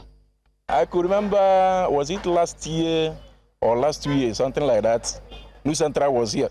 And I could remember that last year that we were here, we discussed about something pertaining this road that I pleaded with the government to help us pertaining this road because the road was in a bad condition then. And also during rainy season that last year, we were very unhappy with the issue, with the condition of the road. And now that we are here, luckily the government has responded to our plea. Mu addu'a mu Allah sa ya zama na gyara ne mai kyau. Kuma sa roƙon mu kuma kar a musgula kowa. Lai yarin jila fija and the samma machine na kere goni min mal har karun gamin laida. Kala ayi dim lai adire some koni min. So maro kuma karun da kaje zana bara gwamnati andiro lai adir kuma kokoli su sa sign. The ongoing works on the Ireoluwa Peace Housing Estate access road has since opened up opportunity for these individuals. Kaungawe chama report na kala lai Ireoluwa Peace yarin kolta fitailan kala din alhamdulillah jaridawe kalanza shi za daram da za andero kokari sarina ngoi ya gwamna ile tarzuro cida da yaba dizina karun da kaji taida za karun da kaji ade insha Allah biyo ware yoro ngana ru yare kiska so sasalle na da awa kiska da gwamnati zuja shi sirana shi daran zai yaro zuzi nan de lolore ya konnun de so fufunyen yanzu alhamdulillah shi rabbul alamin an kawo hanya gashi nan ana sakawa kaga ci gaba ne sosai ma kasa ma gabaki daya kuma ma al'umma ma gabaki daya. Reconstruction of dilapidated roads occasioned by the September 10th flood disaster in Maiduguri has been addressed. About 2019 to date and 2023 to date, a lot of road work has been done, and currently as I'm speaking now, there are numerous projects, road construction, drainages, flyovers, housing construction going on across the state. So this, even last week, His Excellency plaque off a new flyover, which is the fourth one, and then we also flag off the dualization of one of the longest road, which is 7.1 kilometers from Trumpet flyover to Malay Road. Rural road networks to ensure accessibility, ease of transporting agricultural produce is said to be underway towards contributing to the region's development. In Maiduguri for News Central, Umar Kirawa. Welcome back. After that very lengthy conversation, seeking for hope for Lagosians when it comes to house rent, I'm sure you've taken one or 2 points, and let's see if we can continue to push the narrative and speak to the ears of the Lagos State government. But let's go straight to the front pages of the papers here. We do have our guest who joins us. Of course, he is a seasoned journalist, and he's here with us as usual every Friday. Welcome, Mr. Bibaruna, for being here. Good morning. Good to see you. Good morning. Good to see you. Let's go to our very first paper, and let's start off with, I think we should do one. Well, let's see which one we're going to put up there. Let's take the first paper, The Punch. At the top there, political showdown looms over FBI's Tinubu file release. They gave a date. I think it's today or tomorrow, if I'm right. I can't remember. My memories fail me. I'll take a look at that story very quickly. Electricity subsidy spending balloons to 762 billion naira. There's still a subsidy on electricity. Yeah, they said they put, and then he said they were going to remove it. And I mean, anyway. Wike Fubara to begin dialogue after Oshoba's mediation. Federal government VCs under fire over 100 billion naira student loan controversy. And the big one, May Day, Labour pushes for tax cut, pension overhaul in fresh 20 points demand. I'm going to start off with that story first and let you react to it concerning Labour pushing for tax cut, pension overall in fresh 20-point demand. They made these demands yesterday during the May Day. What do you think? First of all, I would have expected the president to be present at the rally to demonstrate his commitment to the welfare of labor. At the same time, to demonstrate leadership in the time Nigerians are facing challenges. That I'm your leader, I feel your pain. You know, his presence would have been symbolic and send a message to Nigerian workers that I'm with you. Don't worry. In this journey, though it's a bit difficult, bumpy road ahead, but we'll surely get there. He was not there. So it will be expected, however, that labor will come up with demands. Yesterday was their day all over the world. May Day, the 1st of May, they made demands. But my worry is that the previous demands that they made have not been consummated by the government. The government agreed for 70,000 naira take-home pay for labor. It's only a few states that have been able to pay. You know, Lagos, Akwa Ibom, Oyo, and some states in the country, not all the states, have been able to pay this new minimum wage. So this new demand to me is becoming too recurring and monotonous. Labor should be more circumspect, and they should not be too simplistic in their demands. Go for what no government can address, not just coming out with bogus demands that cannot be addressed, that cannot be consummated. Yeah, earlier they had asked for 1 million naira and so on. for minimum wage, and then came down to 70,000, and then now they settled for 70,000. But let's look at the other story of the Punch as well. The front page there talks about the FBI, the release, and how it's going to cost a lot, especially. Let's put the Punch up on the screen and see that story, especially for our viewers. The political showdown looms over FBI's Tinubu file release. I mean, the SSA had come out to say there's nothing new. That was the court case. But the FBI is a major organ, major agency that addresses criminal activities in the U.S. So people are expecting that something new will come out. And to be expected, political leaders, both opposition and ruling party, they are also saying that, let's wait and see what will happen. Let's wait for the bombshell. If it will affect the dynamics of the race to 2027. And that is what I think they are saying and thinking. And it's today, by the way. It's today. May 2nd. It's today.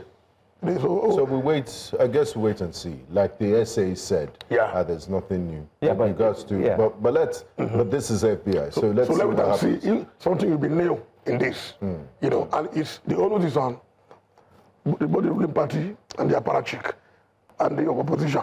Come out with your position. Is it new? On what is reviewed? What is this? What it entails? Not just leave the thing for the party and the government. Okay. Can we have the Punch newspaper headline back on our screen? Yes.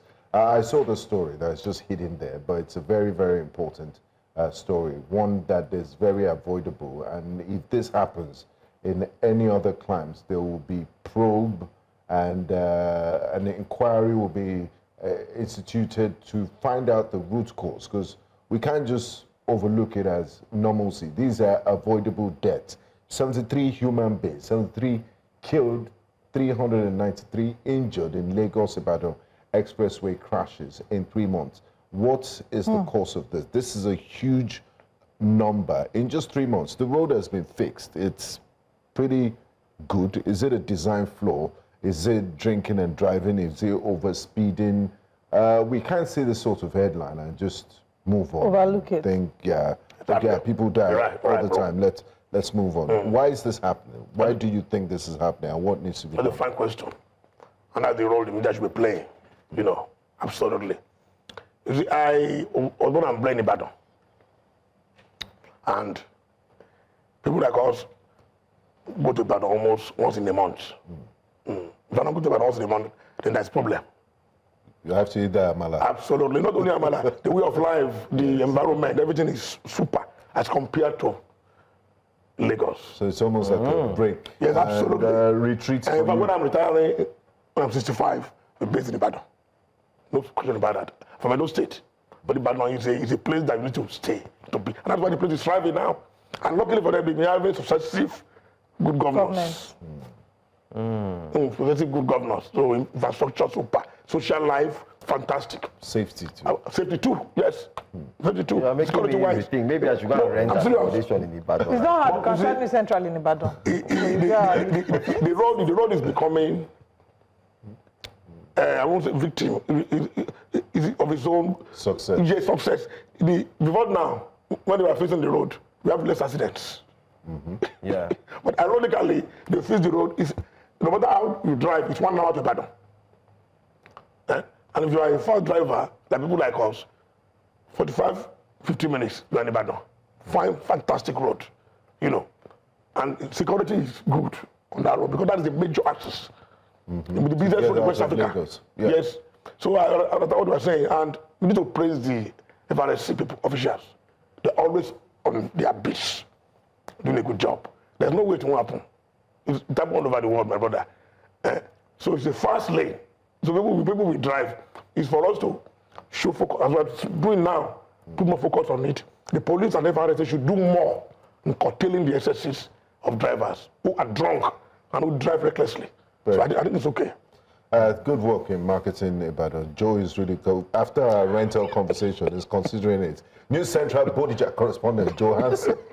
But that would be a good idea. And I completely that title fits it. I completely agree with you. Ibadan is very peaceful. And there's a train. I mean, you could take. No, you could take the train to Ibadan. I've been to Ibadan twice. Yeah. No, please try it. Ibadan, nice amala, nice ambience. There's no rushing. Absolutely no rushing. So there's a certain calmness. We often make the mistake that we judge Nigeria by Lagos standards. Lagos and Abuja. This is everything. Yeah, I mean, people leave Lagos when they want to go and relax. Yeah. To go to Ibadan for a weekend. So we need to fix that road. Please, our safety is highly dependent on that. Still looking at the front pages of the story, I want us to still look on the Daily Independent. Tinubu says workers' dedication, resilience drives Nigerian economy, vows to create jobs, alleviate poverty, grow economic stability. Okpawolo raises Edo workers' minimum wage to 75,000. Rivers NLC Shon celebration demands Governor Fubara's reinstatement. Natasha vows not to withdraw sexual harassment suit against Akpabio. Again, Union tackles Turkish Airlines, prepares for industrial action. Only federal constitution can tackle insecurity, hardship, says the Patriots. Tambuwal Benga Daniel to chair National Confab on Constitutional Democracy. New terrorist group, Mahmuda, springing up in Middle Belt, says Labour. We'll come back to that. SEC uncovers another illegal platform, investment platform, warns Nigerians. SEC is telling them now, don't say they didn't want us. And it's called Tofrocom. Yes, Tofrocom is what it's called. So if you hear of Tofrocom, Tofrocom is equivalent to CBEX. CBEX is equivalent to it's the younger brother of CBEX. What kind of name is that? Tofrocom? It sounds like a malaria sounds like drug. fraud. Actually, it sounds like malaria medicine. Cough medicine. But let's talk about, maybe we can start with the illegal investment platform, why we keep falling into it, and then we can go into the new terrorist group conversation. It will always happen. That is human nature. Tell them not to go to that room, but if something is luring them, they will try and enter the room. People like me have never been cheated in my life. I've never been hoodwinked. It's not because I don't do for cheap things. And I mean it. I believe that there's no cheap way to things in life. You must go to the normal route. If you have that mindset, you can fall prey to these fraudsters. I don't do betting because I know I cannot win. And I tell my children, go through the normal crucible of life. Pass through the landmines. You see, they will warn them. SEC I've been warning them now. Every time I've been warning them. Don't do it. EJ. That is exactly what is all about. It's giving Baba trouble. Yes, absolutely. So they will want them. Yesterday I was with a friend was telling me that the younger brother had lost about 4 million. This is a poor guy that is hustling. But I didn't work so hard. And he's looking for go me fund now to survive. I said, come on, I won't drop. No, I won't drop. So you need to find a way, but there's no way you can't stop it. How did you discipline? Because this investment, we've had a guest, someone that, academic, a senior academic. He was sitting on the same chair. You think somebody of that level, because you want to do investments, they show the certificate. So that's the thing, yes. They came, in his own case, said he had done the due diligence, was a registered company. Everything. They were not promising anything exorbitant. It was reasonable interest rates, but he fell prey to. And he and his wife lost their lives. No, that's what I'm saying. You need to make sure, for example, now. Sir, maybe you are just lucky. I'm not demarketing anybody. But there's some things I cannot do. Conventional banks, yes. Money Point. Their own profits. Money Point, Nigerian brand, intelligent guy, the guy that the brain behind Money Point. But I don't do all those things, the other ones, I don't do it. I'm not sure. See, traditional banks, I won't have my money. The return on investment is minuscule. I want to let they have now. I can't give it to you because I need to be sure. No, that I'm not sure, I'm going to court. And I won. No, we need to be very careful. But as I said, that is part of human nature. That is the context. They will do it because they want cheap money. Yeah. They want cheap money anywhere. My sister, they want cheap money anywhere. They will pay something for it. Just like going through Babalawo, all those herbalists. It's darkness. If you go through darkness, you cannot see light. You are are in their domain, and they negotiate. So when you go to the light will take over darkness. And that's how life is. So I would suggest that there should be more moral suasion. There should be campaign of telling people that, come, don't do these things. Don't be desperate. Don't be desperate. And that's what Charlie Poppy said when he said desperado. You know, it cannot walk. This Friday edition, please enjoy this. Oh my goodness. Absolutely. They are super excited. The other issue. Yes. This new Mamuda, what do you call them? Yes, Mamuda. We've had many terrorists from last week, in the north. The spotlight on them. Many of them spending up. Boko Haram, many of them. I think the federal government, who has the responsibility of protecting Nigerians, should do his work, do his job. They have a duty to secure this country. You know, since the media is bringing this issue out to the public domain, right? So I expect the agency involved, responsible for protecting this country, the intelligence agency, the military, the police, come and tell Nigerians what we are doing. Because we've been seeing killings in the middle belt, in Plateau, some part of Kogi, many parts in Niger as well. Many parts in Plateau, in Benue. Thank you. So what are the government doing about it? If the other one is springing off, where are they coming from? What are they doing to make sure that they are decimated? You know, that is what we should be asking the government. And thank you for bringing that issue up. Still looking at I believe it's the Tribune newspaper, or this story overlaps. Yeah, Tribune. Yes, Tribune. The headline, FG summons VCs versus ICPC probes student loan disbursement. So the figures that are being bandied around here, there's no small figure. They are talking about 40, ICPC says no fund disbursed only 44.2 billion out of 203.8 billion received to 293,178 students in 299 institutions, and now fund reacts. Joe, I believe the latest is that there's an ICPC is saying... they said the ICPC has retracted from the statement. That's the breaking news we got this morning. So there's no issue. Still need to confirm. And a lot of persons are saying... Nigeria should not take that for an answer. So, yeah. We should not take that to... Because they were the ones that came out in the first place. We should not take that to think that there's nothing fishy. You see, on a TV program, about 3-4 months ago, I read this issue. You see, when money is changing hands without transparency, without accountability, many things can go wrong. I was raising an alarm, and I said, these student loans, the federal government is disbursing. Through who and who? Who are the beneficiaries? And I asked the question. Let them come out and tell us many people that have benefited. This is a living program. Let them call in. Because I knew that this thing will happen. As we saw in Ministry of Humanitarian Affairs, when money will suddenly change hands, that accountability.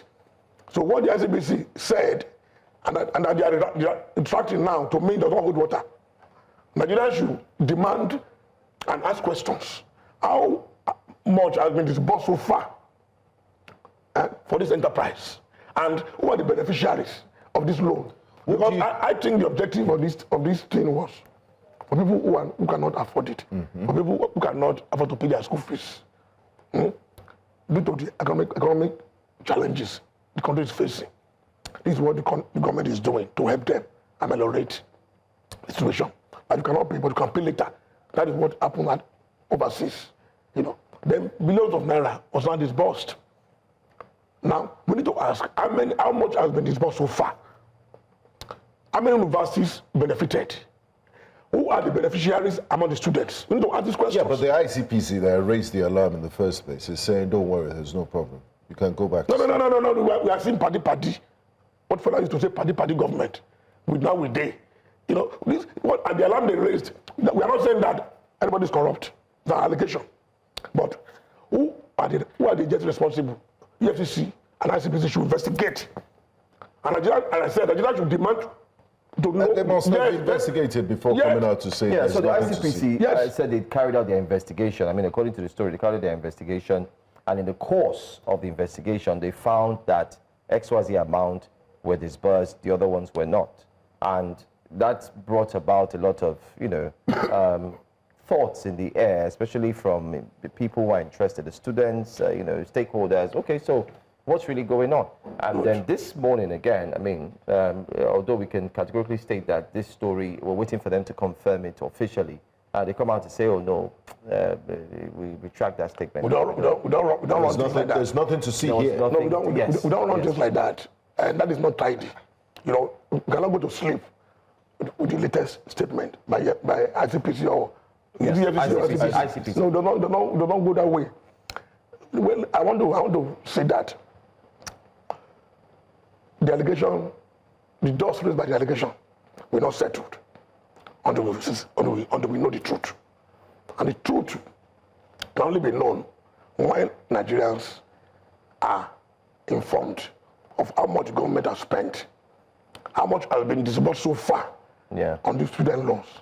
Who are the beneficiaries? How many universities benefit from it? That is what we want to know. If you permit me, let me. I think something is wrong somewhere. Yes, let's look at this categorically. Let me bring the story to the fore. So 3 minutes ago, Premium Times has taken that story. 3 minutes ago on Premium Times, student loan ICPC walks back disbursement discrepancies claim. They say ICPC earlier said the federal government released 100 billion naira. Only 28.8 billion naira was disbursed to students, leaving 71.2 billion naira unaccounted for. As we speak this morning, the Director of Public Enlightenment and Education, Demola Bakares, issued the retraction. He issued a retraction statement. Permit me to read that. In a revised statement on Thursday, just hours after the Commission's earlier update suggested that discrepancies were already established in the student loan disbursement. That's what they said. They said there were some discrepancies. But now he's saying that the Commission earlier said preliminary findings revealed major gaps in the financial records of the student loan scheme, which is also what you've asked for. How do they do it? Who takes it? What are the... It added that while the federal government reportedly released 100 billion naira, only 28.8 billion was disbursed to students, leaving 71.2 billion unaccounted for. But walking back the claim, the Commission said in its they have a revised statement that's out. And the revised statement says, unintentionally, the word not was missing in the second to the last paragraph of our earlier press release in respect of our ongoing investigation regarding the student loan scheme. It added the missing word created an erroneous impression that the alleged discrepancies or diversion has been established. We admit that this is not the case. Indeed, we accept that the same part of the sentence also contradicts the whole paragraph.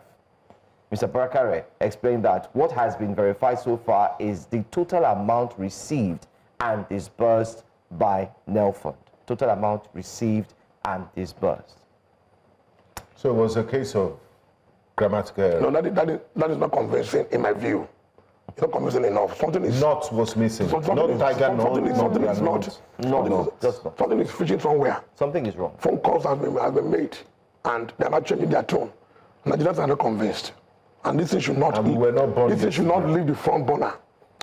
I said that I've said it and I insist again this morning that the way and manner these student loan things, the way they're operating it, leave more to be desired. There's no responsibility, there's no accountability, there is no transparency. So Nigerians are demanding that how much, as I said, have been disbursed to this agency. Sure. How much are they given to various universities? How many students have benefited from this loan? They need to be investigated. Sorry to interrupt. I want us to do something now. I mean, you've edited scripts all through the years. With your pen and your paper. Yeah. I wish I had time so we could shoot this on the screen, but it's fine. Let me read it. And then I'm going to add the not there. Let's see if it makes sense. This is a statement, guys. I read. Forensic analysis. Forensic. This is a statement I read. The ICPC confirmed that a clear case of discrepancies has not been established in the administration of the student loan scheme and announced that its investigation will now extend to beneficiary institutions and individual student recipients. Okay. So I've added the not. But this, if you add the not, there's a other line there that says they will now extend the investigation. Correct. So if I take the not out, the ICPC confirmed that a clear case of discrepancies has been established without the not. So you're very right. But that is what this copy part is for you. Yeah. You know, and that is what the media should be doing, and what you guys are doing here. And I hope those in authority are watching this program to know that something is missing. An agency of government is not being transparent. An agency of government is not being accountable. And the Nigerians are saying that they want to know what is going on. There should not be compatibility between the ICPC and this agency. They're not responsible for people to children. They can't sweep this under the carpet. Yes, yes, they should not. And I'm thinking that our lawmakers too are watching, both as of reps and the Senate. There are committees responsible, study committees responsible for this kind of thing. They should set up and investigate. Because these things is an easy way of giving people's money. All right. I mean, we had Nail Fund on the show when all of this began. So this is also our way to indicate that we'd love to have them back on the show, because this is a conversation that certainly needs to be had. Thank you so much for joining us this morning on Breakfast Central. My pleasure. Enjoy the rest of your weekend. You too. All right, moving on. We're talking about stakeholders that have now called for the passage of more gender-friendly bills. They had a meeting, and we'll be bringing you the reports from this meeting, as they had lawmakers and important bodies looking at advancing women's political participation in governance. Let's take a listen. A disappointing Nigerian women have in the last few years continued to witness lower representation in governance when compared to their male counterparts. Available data reveals that Nigeria fares slightly above Niger and Eritrea, a disappointing outcome, especially for a nation that has practiced democracy for over 2 decades. A look at women representation in the legislative arm of governance shows that Nigerian women account for only 3.8%, with 4 seats in the Senate out of 109 members and 14 seats in the House of Representatives out of 360 members. Hence, the call on lawmakers to promptly pass into law the special seats for women in the National and State Houses of Assembly bill. They are in economy, you see them in banks, you see them in other places, they're doing very well, they're very successful, they're 50% of the population, they have talent, but they have rights, they have interests, they have needs. And all these things must be part of the discussion of a society, a society that wants to be inclusive for everyone. Some lawmakers present say that since the bill has scaled the second reading at the House of Representatives, there is hope that it will see the light of the day. Also, experts at this dialogue are urging women that beyond legislative intervention, they must express interest in taking up political and appointive positions while canvassing for support across party structures and the grassroots. Women need to go back to the grassroots, to the communities, and engage the community, because participation in politics is key for me. So while we're pushing this bill, I encourage every woman to go back to her community to ensure that they organize their community, because that is where the politics starts. So even at the level of the parties, let's go back to the grassroots and get involved in the party structure at the grassroots. And you have larger number, but a lot of people seeing women in politics as whether a mix-up of a marriage to cause another thing. What of those ones are not in the politics and also do another thing? So it is better you stand up for that you're right and come and join us. The only vehicle for assuming executive and legislative offices in Nigeria is through the political parties. So when we have that done there, then we try as much as possible to see women, to encourage them to contest election. With the national gender policy stating that a 35% affirmative action for women's inclusion in governance is mandatory, stakeholders are, however, calling for the amendment of the nation's Electoral Act to ensure that women aspiring into elective positions receive support and financial subsidies. In Abuja, for News Central, Aishat Salihu. Excellent work there. We, of course, have been calling for 35% affirmative action for women, and will continue to champion these conversations to ensure that we see more women and more female representation in, politics, in the houses from the Senate to the National Assembly, from this, the State House of Assembly as well. There was something came to my mind now, it's just slipped. Okay, yeah, I wanted to say that, for example, when you look at the Senate and you see how many women are there, I think it's heartbreaking to see that very disheartening. Very disheartening. Yeah. And the one who seems to be one of the most vocal there is now she's been suspended. So again, whether we admit it or not, it's reducing the representation of women in politics. And we hope to have more conversations about this in the as absolutely. And hopefully in the nearest future, going by your past antecedents of governor in your university days and your track record, you might consider running for elective office. Don't worry, I don't know that I want to run for elective office. I know it's very stressful, but if God says this is what you guys are there, I'll be in Sao Tome and Principe, sipping my coconut water. I'm sure you're not going to be your state correspondent. No, I wouldn't. Johansson reporting from Bodija. For this That'd be nice. I actually need to go to Ibadan. I need to go to Oyo State for a break. Lagos has been a lot in the past few weeks, very interesting. I need to go there to take in some greenery. We should propose to management to take us to IITA for a retreat. I think I'm going to offer you guys a retreat. If you guys would accept, I'm going to take you guys on a retreat if you accept. Yeah. So I'll tell you. I can't say it here because it's going to be advertising. Okay, great. I'm looking forward once you're ready. Okay, when we go up there, you tell us. Yes. Then on Monday, I'll come and tell them if it was Bobo that you came to. No, serious. I mean it. All right. But it just has to be one person. You can't come with another person. Oh yes, I'm happy to come. That's fine. I'm happy to come. So we do the show individually. So exactly. Yes. Thank you so much, and thank you to our audience, our virtual guests, as well as our physical guests who've joined us today. Thank you to everyone who constantly engages with us on social media and in real life. We look forward to seeing you again on Monday. Breakfast Extra continues tomorrow. But of course, Jasiri comes up next. I am Olive Emodi, and I'll see you on Monday. And I'm excited. It's already weekend. I'm Benga Borua. See you guys. It happens only on Fridays. Don't worry. I'm John Hanson. Thank you guys for watching John Mazzino and Judith for Saturday and Sunday. That will be for Breakfast Extra. And one more thing I need to say as well. We've gotten some messages from people who watched us all the way from Monday all the way to today, and they sent messages.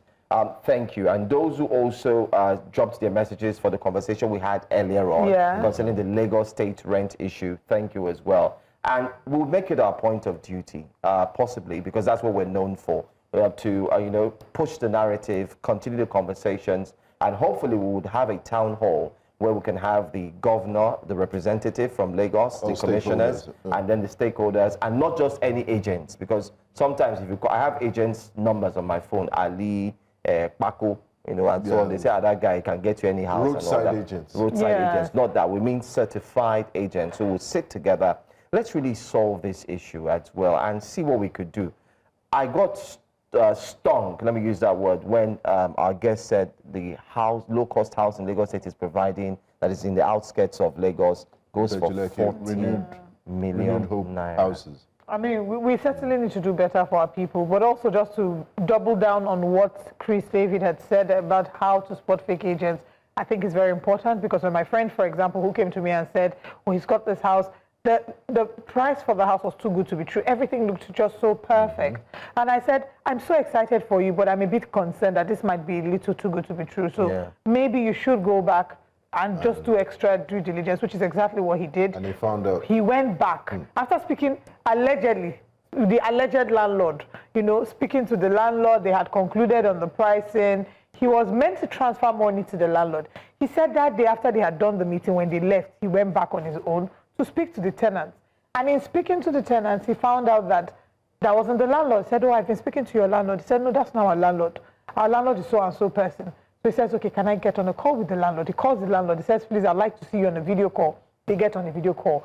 And he completely realizes that they are completely different people. The landlord has no idea who these people are in terms of the agent and the proposed landlord. So the funny thing is, the landlord had asked him for the details, and these frauds were still calling him. And then he was thinking, what should I do? There's a part of him that wanted to, after a while, I think they sensed and they stopped calling him. There's a part of him that wanted to take them, just lure them to come and have the police Yeah. arrest them. But unfortunately, sometimes you think about that and then you're thinking about, am I putting a target on my back because I'm still going to get a house within that axis? So am I really putting a target on my back? Do I trust that after doing this, I'll be adequately protected? But I would hope that there are platforms, and we need to, maybe this is something that's a business idea for someone. We need to have a platform where people who have had poor rent experiences or who have had experiences with fraudsters, scammers, can go there and lodge complaints, so that before I engage with any agent, I can cross-reference their name on that website or on that platform to see is this person's name. Yeah, so it's like if the person's name pops up, I know it's a red flag.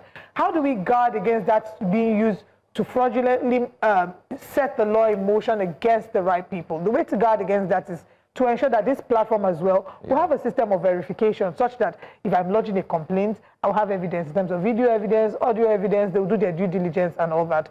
But anyway, we're hoping that we can get more updates on that. But we do have reports that the Nnamdi Kanu case, which was meant to continue today, is, we have our reporter, Joshua Imarai, who's on standby in court to bring the details on that. And if we can connect with Joshua Imarai, we'll get the details about that. Other than that, we probably would have him connect with you on our next show. But just to also quickly mention that that's another case that has been going on for the longest time. Absolutely. We remember how he had asked for the judge to recuse himself from his case because he alleged bias and that the matter was not handled with free and with fairness and with equity. A new judge has been assigned, and the reports from his legal team the last time he made a court appearance was very satisfactory. They said, well, that they didn't believe that the judge treated them with respect and that they could have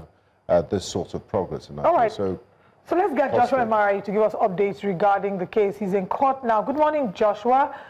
We gather that you're in court to bring us updates regarding the Nnamdi Kanu case. Talk to us about what you've uncovered so far and what we're expecting to see today.